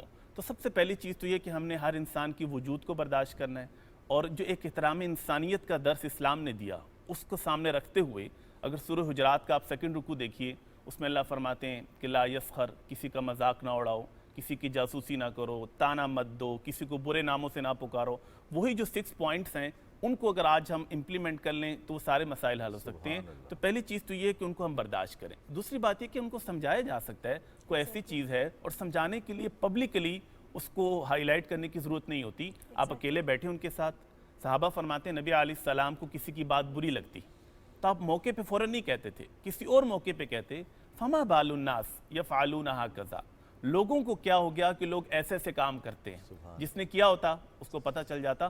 تو ان کو ہم ایک اچھے انداز سے سمجھا سکتے ہیں، ریسپیکٹفل مینر سے. ڈاکٹر صاحب ہم دیکھتے ہیں کہ ہم فریڈم آف ایکسپریشن کی بات کرتے ہیں کہ سوشل میڈیا، میرے پاس موبائل ہے، میرا اکاؤنٹ ہے، میرے پاس انٹرنیٹ ہے، میں جو بولوں میری سوچ ہے، کسی کو کیا پرابلم ہے، یہ فریڈم آف ایکسپریشن ہے.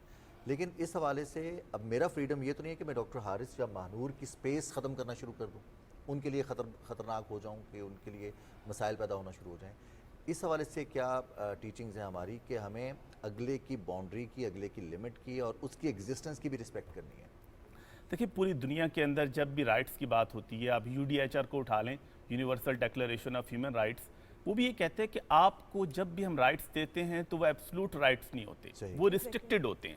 یعنی اگر فریڈم آف سپیچ مجھے اتنا مل رہا ہے کہ جس کی وجہ سے کسی کی جو رائٹ ٹو سیلف رسپیکٹ ہے وہ میں ڈیمیج کر رہا ہوں تو کوئی بھی اس کی اجازت نہیں دے گا. خاص طور پر جو لوگ بہت کلیم کرتے ہیں کہ فریڈم آف سپیچ کے نام پہ ہم بلاسفیمی کر لیں، کسی کی ٹیریٹری میں چلے جائیں. آپ ان سے پوچھیں کہ اگر کوئی آپ کو ابیوز کرے اور کہے کہ فریڈم آف سپیچ ہے، وہ کہیں گے یہ کیسے ہو سکتا ہے، یہ تو میری ٹیریٹری ہے.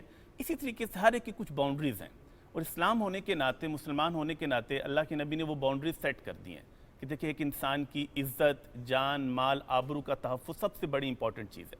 نبی علیہ السلام کا خطبہ حجۃ الوداع ہے، اس میں آپ نے سٹارٹ یہاں سے کیا کہ یا ایھا الناس، اے لوگو، مسلمانوں کو نہیں کہا، پوری انسانیت کو اکٹھا کیا اور کہا کہ تمہارا خون یعنی تمہاری جان، تمہاری عزت اور آبرو اور تمہارا مال، اس کا اتنی زیادہ تقدس ہے جتنا آج کے دن، یعنی وہ 9 ذی الحج کا دن تھا، یوم عرفہ، جتنی آج جس پلیس پہ ہم کھڑے ہیں وہ میدان عرفات تھا، جتنا اس کا تقدس ہے، اور جو مہینہ ہے ذو الحج کا جتنا اس کا تقدس ہے، اس سے زیادہ احترام ایک انسان کی جان، مال، عزت، آبرو کی کرنی ہے.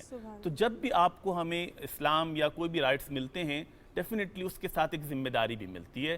کبھی بھی اکیلے رائٹس نہیں ملتے، اور وہ ذمہ داری یہی ہے کہ جب بھی ایک رائٹ دوسری رائٹ کو وائلیٹ کرے گا تو وہ رائٹ وہیں پہ ختم ہو جائے گا. بالکل. اور اس کے ایک سمپل سا رول ہے کہ your freedom of expression ends at my nose. آپ کا کوئی بھی فریڈم آف ایکسپریشن میری ٹیریٹری میں، میری لائف میں، میری اسپیس کو انٹرفیئر نہیں کرنا چاہیے. اب ایسی چیز جس طرح آپ نے کہا کہ ہم فریڈم آف ایکسپریشن کو لیتے ہوئے گستاخی بھی کر رہے ہوتے ہیں، گناہ بھی کر رہے ہوتے ہیں، دوسروں کے دین کی طرف بھی جا رہے ہوتے ہیں، لیکن اس میں being a responsible citizen, being a responsible Muslim, ہم پہ کیا ذمہ داری عائد ہوتی ہے؟ ہم سوشل میڈیا پہ بہت سی ایسی چیزیں دیکھتے ہیں اور اس کا ایک میکینزم بھی ہے کہ اس کو رپورٹ کر دیں آپ، تاکہ نہ اس کو شیئر کرنا پڑے، نہ کوئی ایسی چیز ہو جو کہ آپ کے سامنے آئے. کیونکہ being a Muslim it is very hurting. جب ہم دیکھتے ہیں تو ہم سے بھی برداشت یہ چیزیں نہیں ہوتی، کسی سے بھی اپنے دین کے بارے میں ایسی بات برداشت نہیں ہوتی. کیا کرنا چاہیے ہمیں جب ہم سوشل میڈیا کا استعمال کر رہے ہوتے ہیں ایک رسپانسبل شہری ہوتے ہوئے؟ دیکھیں ہمارے پاس الحمدللہ ہر قسم کے قوانین موجود ہیں. خاص طور پر جو بلاسفیمی کے حوالے سے 295 ہمارے پاس موجود ہے، جو یہ کہتا ہے کہ کسی کی مذہب کے اوپر آپ بات نہیں کر سکتے جس سے اس کو تکلیف ہو. 295A میں آ جائیں جس میں مذہبی جو مقدسات ہیں کسی بھی مذہب کی، اس کے اوپر بات نہیں کر سکتے جس سے کسی کو تکلیف ہو. 295B جو ہے وہ قرآن کے حوالے سے بے حرمتی کو روکتا ہے. 295C پروفٹ صلی اللہ علیہ وسلم اور باقی جتنے بھی پروفٹس ہیں ان کی بے حرمتی کو روکتا ہے اور اس کی سزائیں بھی طے ہیں. اس سے سب سے پہلا کام یہ ہے کہ اگر ہمیں کسی حوالے سے کوئی ایسی چیز ملتی ہے، میں کسی سے سن رہا ہوں تو سب سے پہلے اس کی تحقیق کرنے کے بعد اگر وہ واقعی ٹھیک ہے تو ہمیں اس کو رپورٹ کرنی چاہیے. ہمارے پاس 3 بڑے ادارے ہیں. دیکھیں ایک FIA کا ادارہ ہے جس کا ایک سائبر ونگ ہے جس کے اوپر کام کر رہا ہے اور کافی اچھی طریقے سے ان چیز کو ہائی لائٹ بھی کر رہا ہے, تو اس کو رپورٹ کی جا سکتی ہے. پھر PTA کا ادارہ ہے, اس کو آپ رپورٹ کر سکتے ہیں. اسی طریقے سے جو ہماری ریلیجس منسٹری ہے اس کو آپ رپورٹ کر سکتے ہیں. یہ تینوں ادارے تقریباً ایک پیج پر ہیں جو اس چیز کو دیکھ رہے ہیں, اور ہمیں لگتا ہے نا کہ ہمیں رپورٹ کرنے سے کیا ہوگا, بہت کچھ ہوگا. لیکن اس ٹائم 10 کروڑ سے زیادہ پاکستانی سوشل میڈیا یوز کر رہے ہیں. ایک ادارے میں 100 کمپلین آ جائیں تو میرے خیال ہے انویسٹیگیشن شروع ہو جاتی ہے. تو اگر ہم 10 15 20 ہزار کمپلینس آتی ہیں تو وہ اکاؤنٹ کیوں بند نہیں ہوگا. تو ماڈرن ٹولز کو یوز کرنا شروع کریں. اور اپنے روزمرہ زندگی میں جو سب سے تکلیف دہ چیز ہے نا, اگر مجھے لگتا ہے کہ آپ کو کوئی جملہ ایسا ہے کہ جس میں مجھے لگ رہا ہے کہ بلاسفیمی ہے, تو مجھے کیا کرنا ہے, مجھے سب سے پہلے آپ سے کلیریفیکیشن لینی ہے. اور اگر مجھے لگ رہا ہے کہ آپ نے مجھے مطمئن نہیں کیا, دوسرے نمبر پر مجھے اس کو رپورٹ کرنا ہے. میں پراپر فورم پہ جاؤں گا, میں ایک کیس کروں گا, ہمارے پاس عدالتیں ہیں, اسٹیٹ ہے. لیکن خود سے ہی یہ طے کر لینا کہ اس انسان نے بلاسفیمی کی ہے, خود ہی سے سزا سنا دینا, خود ہی سے سزا کو امپلیمنٹ کر دینا, جس سے ایک بہت بڑا امیج پاکستان کا باہر جا رہا ہے. آپ دیکھ سکتے ہیں کہ روزمرہ زندگی میں ہر ایک ہفتے بعد ایک ایسا واقعہ ہو جاتا ہے, اور خاص طور پر جو مائنورٹیز ہیں وہ اس سے گھبرانے لگ گئے ہیں. میرے کتنے دوست ہیں جو کرسچن ہیں, اگر میں ان کو ابھی کال کروں نا, آپ حیران ہوں گے کہ نعت لگی ہوئی ہے. یہ نعت اس لیے نہیں لگائی کہ وہ پروفٹ صلی اللہ علیہ وسلم سے پیار کر رہے ہیں, یہ پروٹیکشن کے لیے لگائی ہے کہ کل کوئی مسئلہ ہو تو ہم کہیں گے ہم نے تو پروفٹ صلی اللہ علیہ وسلم کی نعت رنگنگ ٹون پہ لگائی ہوئی ہے. تو یہ ایک صورتحال نہ بن جائے کہ لوگوں کو اسلام سے ڈر لگنے لگ جائے. تو اس کی پراپر فورم موجود ہیں, آپ ان کو رپورٹ کریں. عدالتیں ہیں, ان میں جا سکتے ہیں, لیکن خود سے خدارہ ان چیزوں کو امپلیمنٹ نہ کریں. اور خاص طور پہ جن ویب سائٹس پہ, جس بھی سوشل میڈیا پلیٹ فارم پہ آپ دیکھتے ہیں تو وہاں پہ ایک سائٹ پہ آپشن ہوتا ہے رپورٹ کا, آپ اس کانٹینٹ کو بھی جو ہے وہ رپورٹ کر سکتے ہیں. اور اسی طرح جو زیادہ یوزرز رپورٹ کرتے ہیں تو وہ ہٹ بھی جاتے ہیں. آپ اس کو انفالو کرنا شروع کر دیں, کمپین لانچ کر دیں کہ اس کو انفالو کرنا ہے, وہ چیز کی پبلسٹی کم ہو جائے گی. ڈاکٹر صاحب بہت شکریہ, آپ نے بڑی زبردست گفتگو کیا کہ ہمارے پاس اگنور کرنے کا ایک ایلیمنٹ ایسا ہے جو کہ بڑا پاورفل ہوتا ہے. اگنور کرتے ہیں تو سامنے والا کچھ نہیں کر سکتا. ڈاکٹر حارث سلیم ہمارے ساتھ موجود تھے جو کہ مذہبی اسکالر بھی ہیں, اور بات کر رہے تھے سوشل میڈیا کے استعمال کے. جب ہم ادب کی احترام کی بات کرتے ہیں تو جنگ جس کے بارے میں غلط ہے یا صحیح ہے, مشہور یہی ہے کہ جنگ میں سب جائز ہوتا ہے, لیکن وہاں پر بھی اسلام نے, نبی کریم صلی اللہ علیہ وسلم نے کہا کہ جو مذہبی عبادت گاہوں میں, اپنی عبادت گاہوں میں پناہ لے لیں گے وہ محفوظ ہیں. کسی بھی مذہب کی جو عبادت گاہیں ہیں وہ محفوظ ہیں, ان کو نقصان نہیں پہنچایا جائے گا, جنگلات کو نقصان نہیں پہنچایا جائے گا, فصلوں کو نہیں پہنچایا جائے گا, بچوں اور خواتین کو نہیں پہنچایا جائے گا. تو یہ وہ نارمز ہیں, یہ وہ ہماری تربیت ہے جو نبی کریم صلی اللہ علیہ وآلہ وسلم نے کی, ہمیں راہ دکھائی ہے کہ اس طرح سے ہمیں زندگی گزارنی ہے کہ کسی دوسرے کو وہ تکلیف نہ ہم سے پہنچے. بالکل جناب, اب پروگرام کا سلسلہ آگے بڑھاتے ہیں اور بات کرتے ہیں کچھ ایسے دوستوں کے حوالے سے جنہوں نے ایک بڑا زبردست کارنامہ سر انجام دیا ہے. اور دوستوں نے کیا کیا رضوان, ہم اکثر دوست جہاں پہ بھی ہوں وہ کوئی نہ کوئی کارنامہ کر ہی رہے ہوتے ہیں, اور کہیں باہر جاتے ہیں تو ایک دوسرے کو کال بھی کرتے ہیں. ویکینڈ پہ بھی رضوان آپ نے بھی کالز کی ہوں گی کہ آپ گھومتے ہیں پھرتے ہیں, لیکن کچھ ایسے دوست جنہوں نے ایسے کارنامے کیے کہ اب ہمیں بتاتے ہوئے بڑی حیرت ہو رہی ہے. اور وہ دوست تھے جی کراچی کی, اور انہوں نے کیا کیا کہ کراچی سے لندن اپنی کار میں ٹریول کیا ہے. ہو سکتا ہے ایک کا پلان ہو اور اس نے کہا کہ آؤ دہی لے کے آتے ہیں, دودھ لے کے آتے ہیں, یا کچھ دیر کے لیے چائے پینے چلتے ہیں. یا ایک نے کہا ہوگا کہ پیٹرول میں ڈلواتا ہوں تو ایسے کرو تم گاڑی لے کے آؤ, لیکن پھر وہیں پہ پلان بن گیا ہو کہ چلتے ہیں. لیکن ایکچوئل میں کیا سٹوری ہے, آئیے رپورٹ دیکھتے ہیں اس حوالے سے. موٹر اسپورٹس کلب پاکستان کے سینئر ممبر اور کار ریسنگ کے پاکستانی چیمپئن سید غضنفر آغا نے 17,000 کلومیٹر کا سفر اپنی گاڑی پر 19 دن میں طے کیا. اس سفر کے دوران سید غضنفر آغا پاکستان سے ایران, ترکی, لبنان, جرمنی اور فرانس سے گزر کے لندن پہنچے, اور انہوں نے 15 ملکوں کے 28 بڑے شہروں میں پاکستان سے لائی گئی گاڑی پر پاکستانی پرچم کو لہرایا اور دنیا کی مختلف تہذیبوں اور ثقافتوں کے لوگوں سے ملاقاتیں کی. آپ پاکستانی فلیگ کے ساتھ ہمیں دیکھیں گے آئیفل ٹاور کے سامنے, پاکستانی فلیگ کے ساتھ ہمیں دیکھیں گے شانزلیزے پہ, پاکستانی فلیگ کے ساتھ دیکھیں گے بگ بین کے سامنے, پاکستانی فلیگ کے ساتھ دیکھیں گے سب سے بڑے آرٹ گیلری کے سامنے پیرس میں, سب سے بڑے پیلس کے سامنے لندن میں. اور ہمارا مقصد بھی اس ٹرپ کا یہ تھا کہ پاکستانیوں کو انسپائر کرنا. کراچی سے لندن تک اس بائی روڈ سفر میں غضنفر آغا کے 2 ساتھی بھی ان کے ہمراہ رہے, اور انہوں نے اس طویل سفر کو بے حد انجوائے کیا. اور ان کا کہنا ہے کہ اگر کراچی سے لندن کے بائی روڈ روٹ پر پاکستانیوں نے مستقل طور پر سفر کرنا شروع کر دیا تو اس سے راستے کے تمام 15 ممالک کے ساتھ پاکستان کے معاشی اور ثقافتی تعلقات بھی مضبوط ہوں گے. PTV نیوز کے لیے کراچی سے نواب علی شاہ. तो पता ये चला हमें कि वो प्लान करके गए हैं।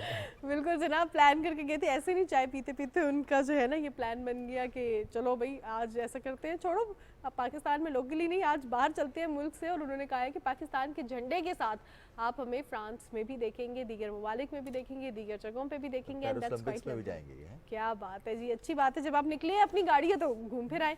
वेल अब ज़रा बात करते हैं, हम सोशल मीडिया के हवाले से बात कर रहे थे और सोशल मीडिया आजकल हर कोई यूज़ कर रहा है, लेकिन जितना सोशल मीडिया का इस्तेमाल बच्चे कर रहे हैं और इतने गौर से कर रहे हैं, और जब वो मोबाइल पे गेम खेल रहे होते हैं, कोई वीडियो देख रहे होते हैं, किसी की भी कॉल आ रही हो, जिस तरह वो रिजेक्ट करते हैं कॉल, वो तो ऐसी लाइट की स्पीड होती है कि आप हैरान रह जाते हैं। इतना ज़्यादा बच्चों की डिपेंडेंसी एक याद है आपको मानूर के पुराने कंप्यूटर्स होते थे या इवन के जो स्पीकर होते थे ना, उन पे भी जैसे ही मोबाइल पे सिग्नल आते थे, कॉल या मैसेज आ रहा था तो उसमें एक वाइब्रेशन आती थी, लगता है ये वाइब्रेशन वो बच्चों में ट्रांसफर होगी और वो बच्चे पहले से ही महसूस कर रहे थे कॉल आने वाली है, हमने इसको रिजेक्ट करना है, उनका हाथ पहले ही उस रेड बटन पे होता है। बिल्कुल जनाब, और अब हम देख रहे हैं कि ये कितना ज़्यादा उनकी सेहत पर असरअंदाज हो रही है। इस पर बात करने के लिए हमें माहिर नफ्सियात नबीला सदफ ने ज्वाइन किया। नबीला, प्रोग्राम में आपको खुशामदीद कहते हैं और आपसे ये जानना चाहूँगी कि मोबाइल का ज़्यादा इस्तेमाल हम देख रहे हैं कि हर बच्चा कर रहे हैं, पेरेंट्स भी उसको दे रहे हैं, इतनी जिम्मेदारी हैं बच्चों पे इस वजह से भी दिया जाता है कि अब उनको नहीं आएगा सोशल मीडिया यूज़ करना तो शायद और बच्चों से पीछे रह जाएं। कितना ये बच्चों को मुतासिर कर रहे हैं? अगर हम सोशल मीडिया की बात करें और आजकल के जो यंग जनरेशन भी है और बच्चे उनकी बात करें तो ये बहुत ज़्यादा जो है वो अफेक्ट हो रही है, जिसमें हम कह सकते हैं कि जिस्मानी तौर पे भी और नफ्सियाती तौर पे भी इसका बहुत बुरा इम्पैक्ट आ रहा है बच्चों पे। तो किस तरह से जो असरात हैं वो सामने आते हैं, बच्चों के रिएक्शंस किस तरह के हो जाते हैं, उनकी आदत, खाना पीना, ख़ास तौर पर पढ़ना और फिर सोने के पैटर्न्स, इनके ज़रिए कैसे पता चल सकता है कि बच्चे को सोशल मीडिया मुतासिर कर रहा है? बिल्कुल, जब आप देखें आजकल के पेरेंटिंग जो है वो बहुत कम हो गई है और बच्चों को जो है वो मोबाइल फ़ोन दे दिए जाते हैं, जिसमें स्क्रीन टाइम जो है वो बेसिकली बहुत मैटर करता है। अब उसमें जो अफेक्ट्स आ रहे हैं वो ये है कि आप बच्चों के अंदर स्टबननेस देखेंगे, आप बच्चों के अंदर इरिटेशन देखेंगे अगर हम फिज़िकली बात करते हैं। उसके अलावा आप ये चीज़ देखेंगे कि उनकी आइज़ जो हैं वो रेड हो जाती हैं क्योंकि वो कॉन्टीन्यूसली मोबाइल फ़ोन का स्क्रीन का जो है वो इस्तेमाल कर रहे हैं, तो आइज़ उनकी जो है वो होंगी, आप देखें कि उनको नज़र का जो है वो प्रॉब्लम हो जाता है। उसके अलावा ओबेसिटी यानी हद से ज़्यादा खाना, क्योंकि डेफिनेट सी बात है कि स्क्रीन सामने है और बच्चे को आप खाना भी दे रहे हैं तो वो फोकस्ड उसका उधर होता है, लेकिन वो मुसलसल जो है वो इनटेक कर रहा होता है, जिसकी वजह से ये भी हैबिट जो है वो देखी गई है बच्चों के अंदर। बहुत सारे नुकसान आते हैं, उसमें ये चीज़ भी है कि फोकस जो है वो बच्चों का ख़त्म होता जा रहा है। एक जो टाइम स्पेन होता है बच्चों का, लेट सपोज के टॉलरेंस डेवलप होती है ना, बर्दाश्त होती है कि 1 मिनट 2 मिनट्स 3 मिनट्स, जैसे अभी आपने बात की थी कि फ़ौरन से जो है वो कॉल को डिसकनेक्ट कर देते हैं, तो उसमें ये कि उनके अंदर एंग्जाइटी बेसिकली पैदा हो रही है, टाइम स्पेन कम हो रहा है। 1 आवर हो गया, 3 आवर्स हो गए, लेकिन जैसे ही वो 15 मिनट्स में आ रहे हैं, 30 सेकंड्स में आ रहे हैं, तो उसी तरह से बच्चों की जो ब्रेन लर्निंग हो रही है वो भी उसी तरह से हो रही है। सही, बिल्कुल ऐसा ही है। तो नबीला, आप माहिर नफ्सियात हैं, पेरेंट्स का क्या जो है माइंडसेट होता है, नफ्सियात होती हैं इसके पीछे कि बच्चे को मोबाइल देना ही देना है? हमारा भी ब्रॉटअप हुआ विदाउट फ़ोन हुआ, हमारे पेरेंट्स भी बिज़ी थे, वो भी वर्किंग उस कंडीशंस में थे, बट स्टिल हम लोगों ने फ़ोन के साथ, स्क्रीन के साथ डिपेंडेंसी नहीं रखी। पेरेंट्स क्यों दे रहे हैं आजकल? क्यों छोटे छोटे बच्चों को, ऐसा नहीं है कि सिर्फ पेरेंट्स मसरूफ़ हैं, टाइम नहीं देना चाहते, पेरेंट्स टाइम भी देना चाहते हैं, they are sitting in front of children, लेकिन उनको देख रहे हैं कि उन बड़े खुश होते हैं कि उनको टेक्नोलॉजी नई नई इस्तेमाल करनी आती है। एक तरफ से ये माइंडसेट भी हो जाता है पेरेंट का कि हम जो है वो यूटिलाइज करवाएं बच्चों को और नॉलेज दें कि यहाँ पे आपके पास इन्फॉर्मेशंस हैं, चीज़ें हैं, एक ये चीज़ है। सेकंड चीज़ ये होती है कि वो सिर्फ अपना मी टाइम साइड पे करने के लिए बच्चों को दे देते ताकि बच्चे इंगेज रहें या नई नई एक्टिविटीज़ को सीखें।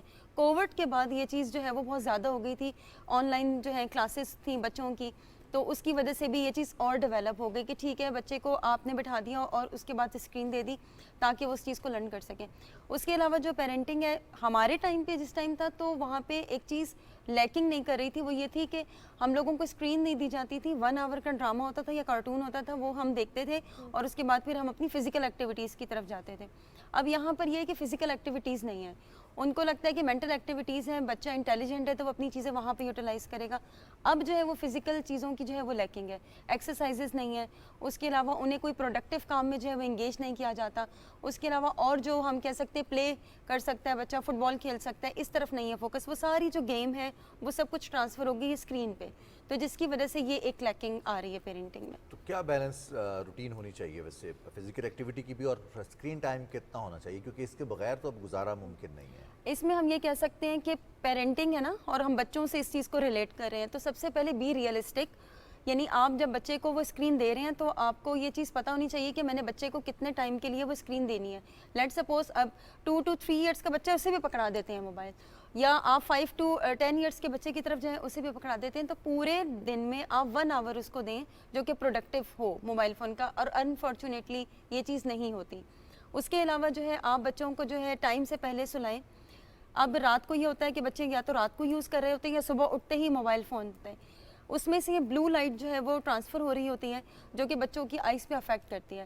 اب رات کو اگر 30 منٹس پہلے بچہ جو ہے وہ موبائل فون کو رکھ دیتا ہے تو وہ اپنی نیند کی جو نیند کا پیٹرن ہے اسے بہتر طریقے سے یوٹیلائز کر سکتا ہے. لیکن اگر پیرنٹس جو ہیں اس کو دیں گے موبائل, یعنی سوتے ساتھ ہی پھر کھینچیں گے تو وہ سو بھی نہیں پائے گا. تو یہاں پہ ہم پیرنٹس کو اس طرح سے گائیڈ کرتے ہیں کہ آپ 1 گھنٹہ پہلے بچے کو جو ہے موبائل فون چھوڑ دیں, اس کی ٹائم کو جو ہے وہ بیلنس کریں, اس کے سونے کی روٹین کو بیلنس کریں, اور اس کو یہ بات پتہ ہونی چاہیے کہ اسکرین میں نے کتنے ٹائم پہ یوز کرنی ہے, اور مانیٹر کریں اسکرین کو کہ بچہ کیا دیکھ رہا ہے اس میں. اور بچوں کے سامنے خود بھی کم موبائل استعمال کریں. یس, اسی پہ آ رہی تھی میں, کرتے کرتے سو جاتے ہیں. وہی اسی چیز پہ میں آ رہی تھی کہ دیکھیں وہ موبائل یوز کرتے کرتے سو جاتے ہیں. یہ آپ کو لرن کرنا پڑے گا تاکہ بچوں کی جو ہے وہ پیرنٹنگ اچھے طریقے سے ہو سکے. تو جب آپ موبائل فون رکھیں گے تو ڈیفینیٹ سی بات ہے کہ بچے کا فوکس اپنے پیرنٹس کی طرف ہوگا, اور وہ کوالٹی ٹائم جب اس سے مل جائے گا تو وہ ایکسٹرا آرڈنری چیزوں سے تھوڑا سا اوائڈ کریں گے. بالکل. اب میں آپ سے یہ جاننا چاہوں گی نبیلہ صاحبہ کہ ہم دیکھتے ہیں کہ جب ہم سوتے ہوتے تھے بچپن میں تو ہمارے پیرنٹس ہم سے باتیں کرتے تھے, ہماری روٹین کے حوالے سے بات کرتے تھے, کہانیاں سناتے تھے, لوری سناتے تھے. وہ ایک کنیکشن جو تھا وہ صرف یہ نہیں تھا کہ ہم یوز نہیں کر رہے کوئی چیز, وہ پیرنٹس بھی استعمال نہیں کر رہے تھے.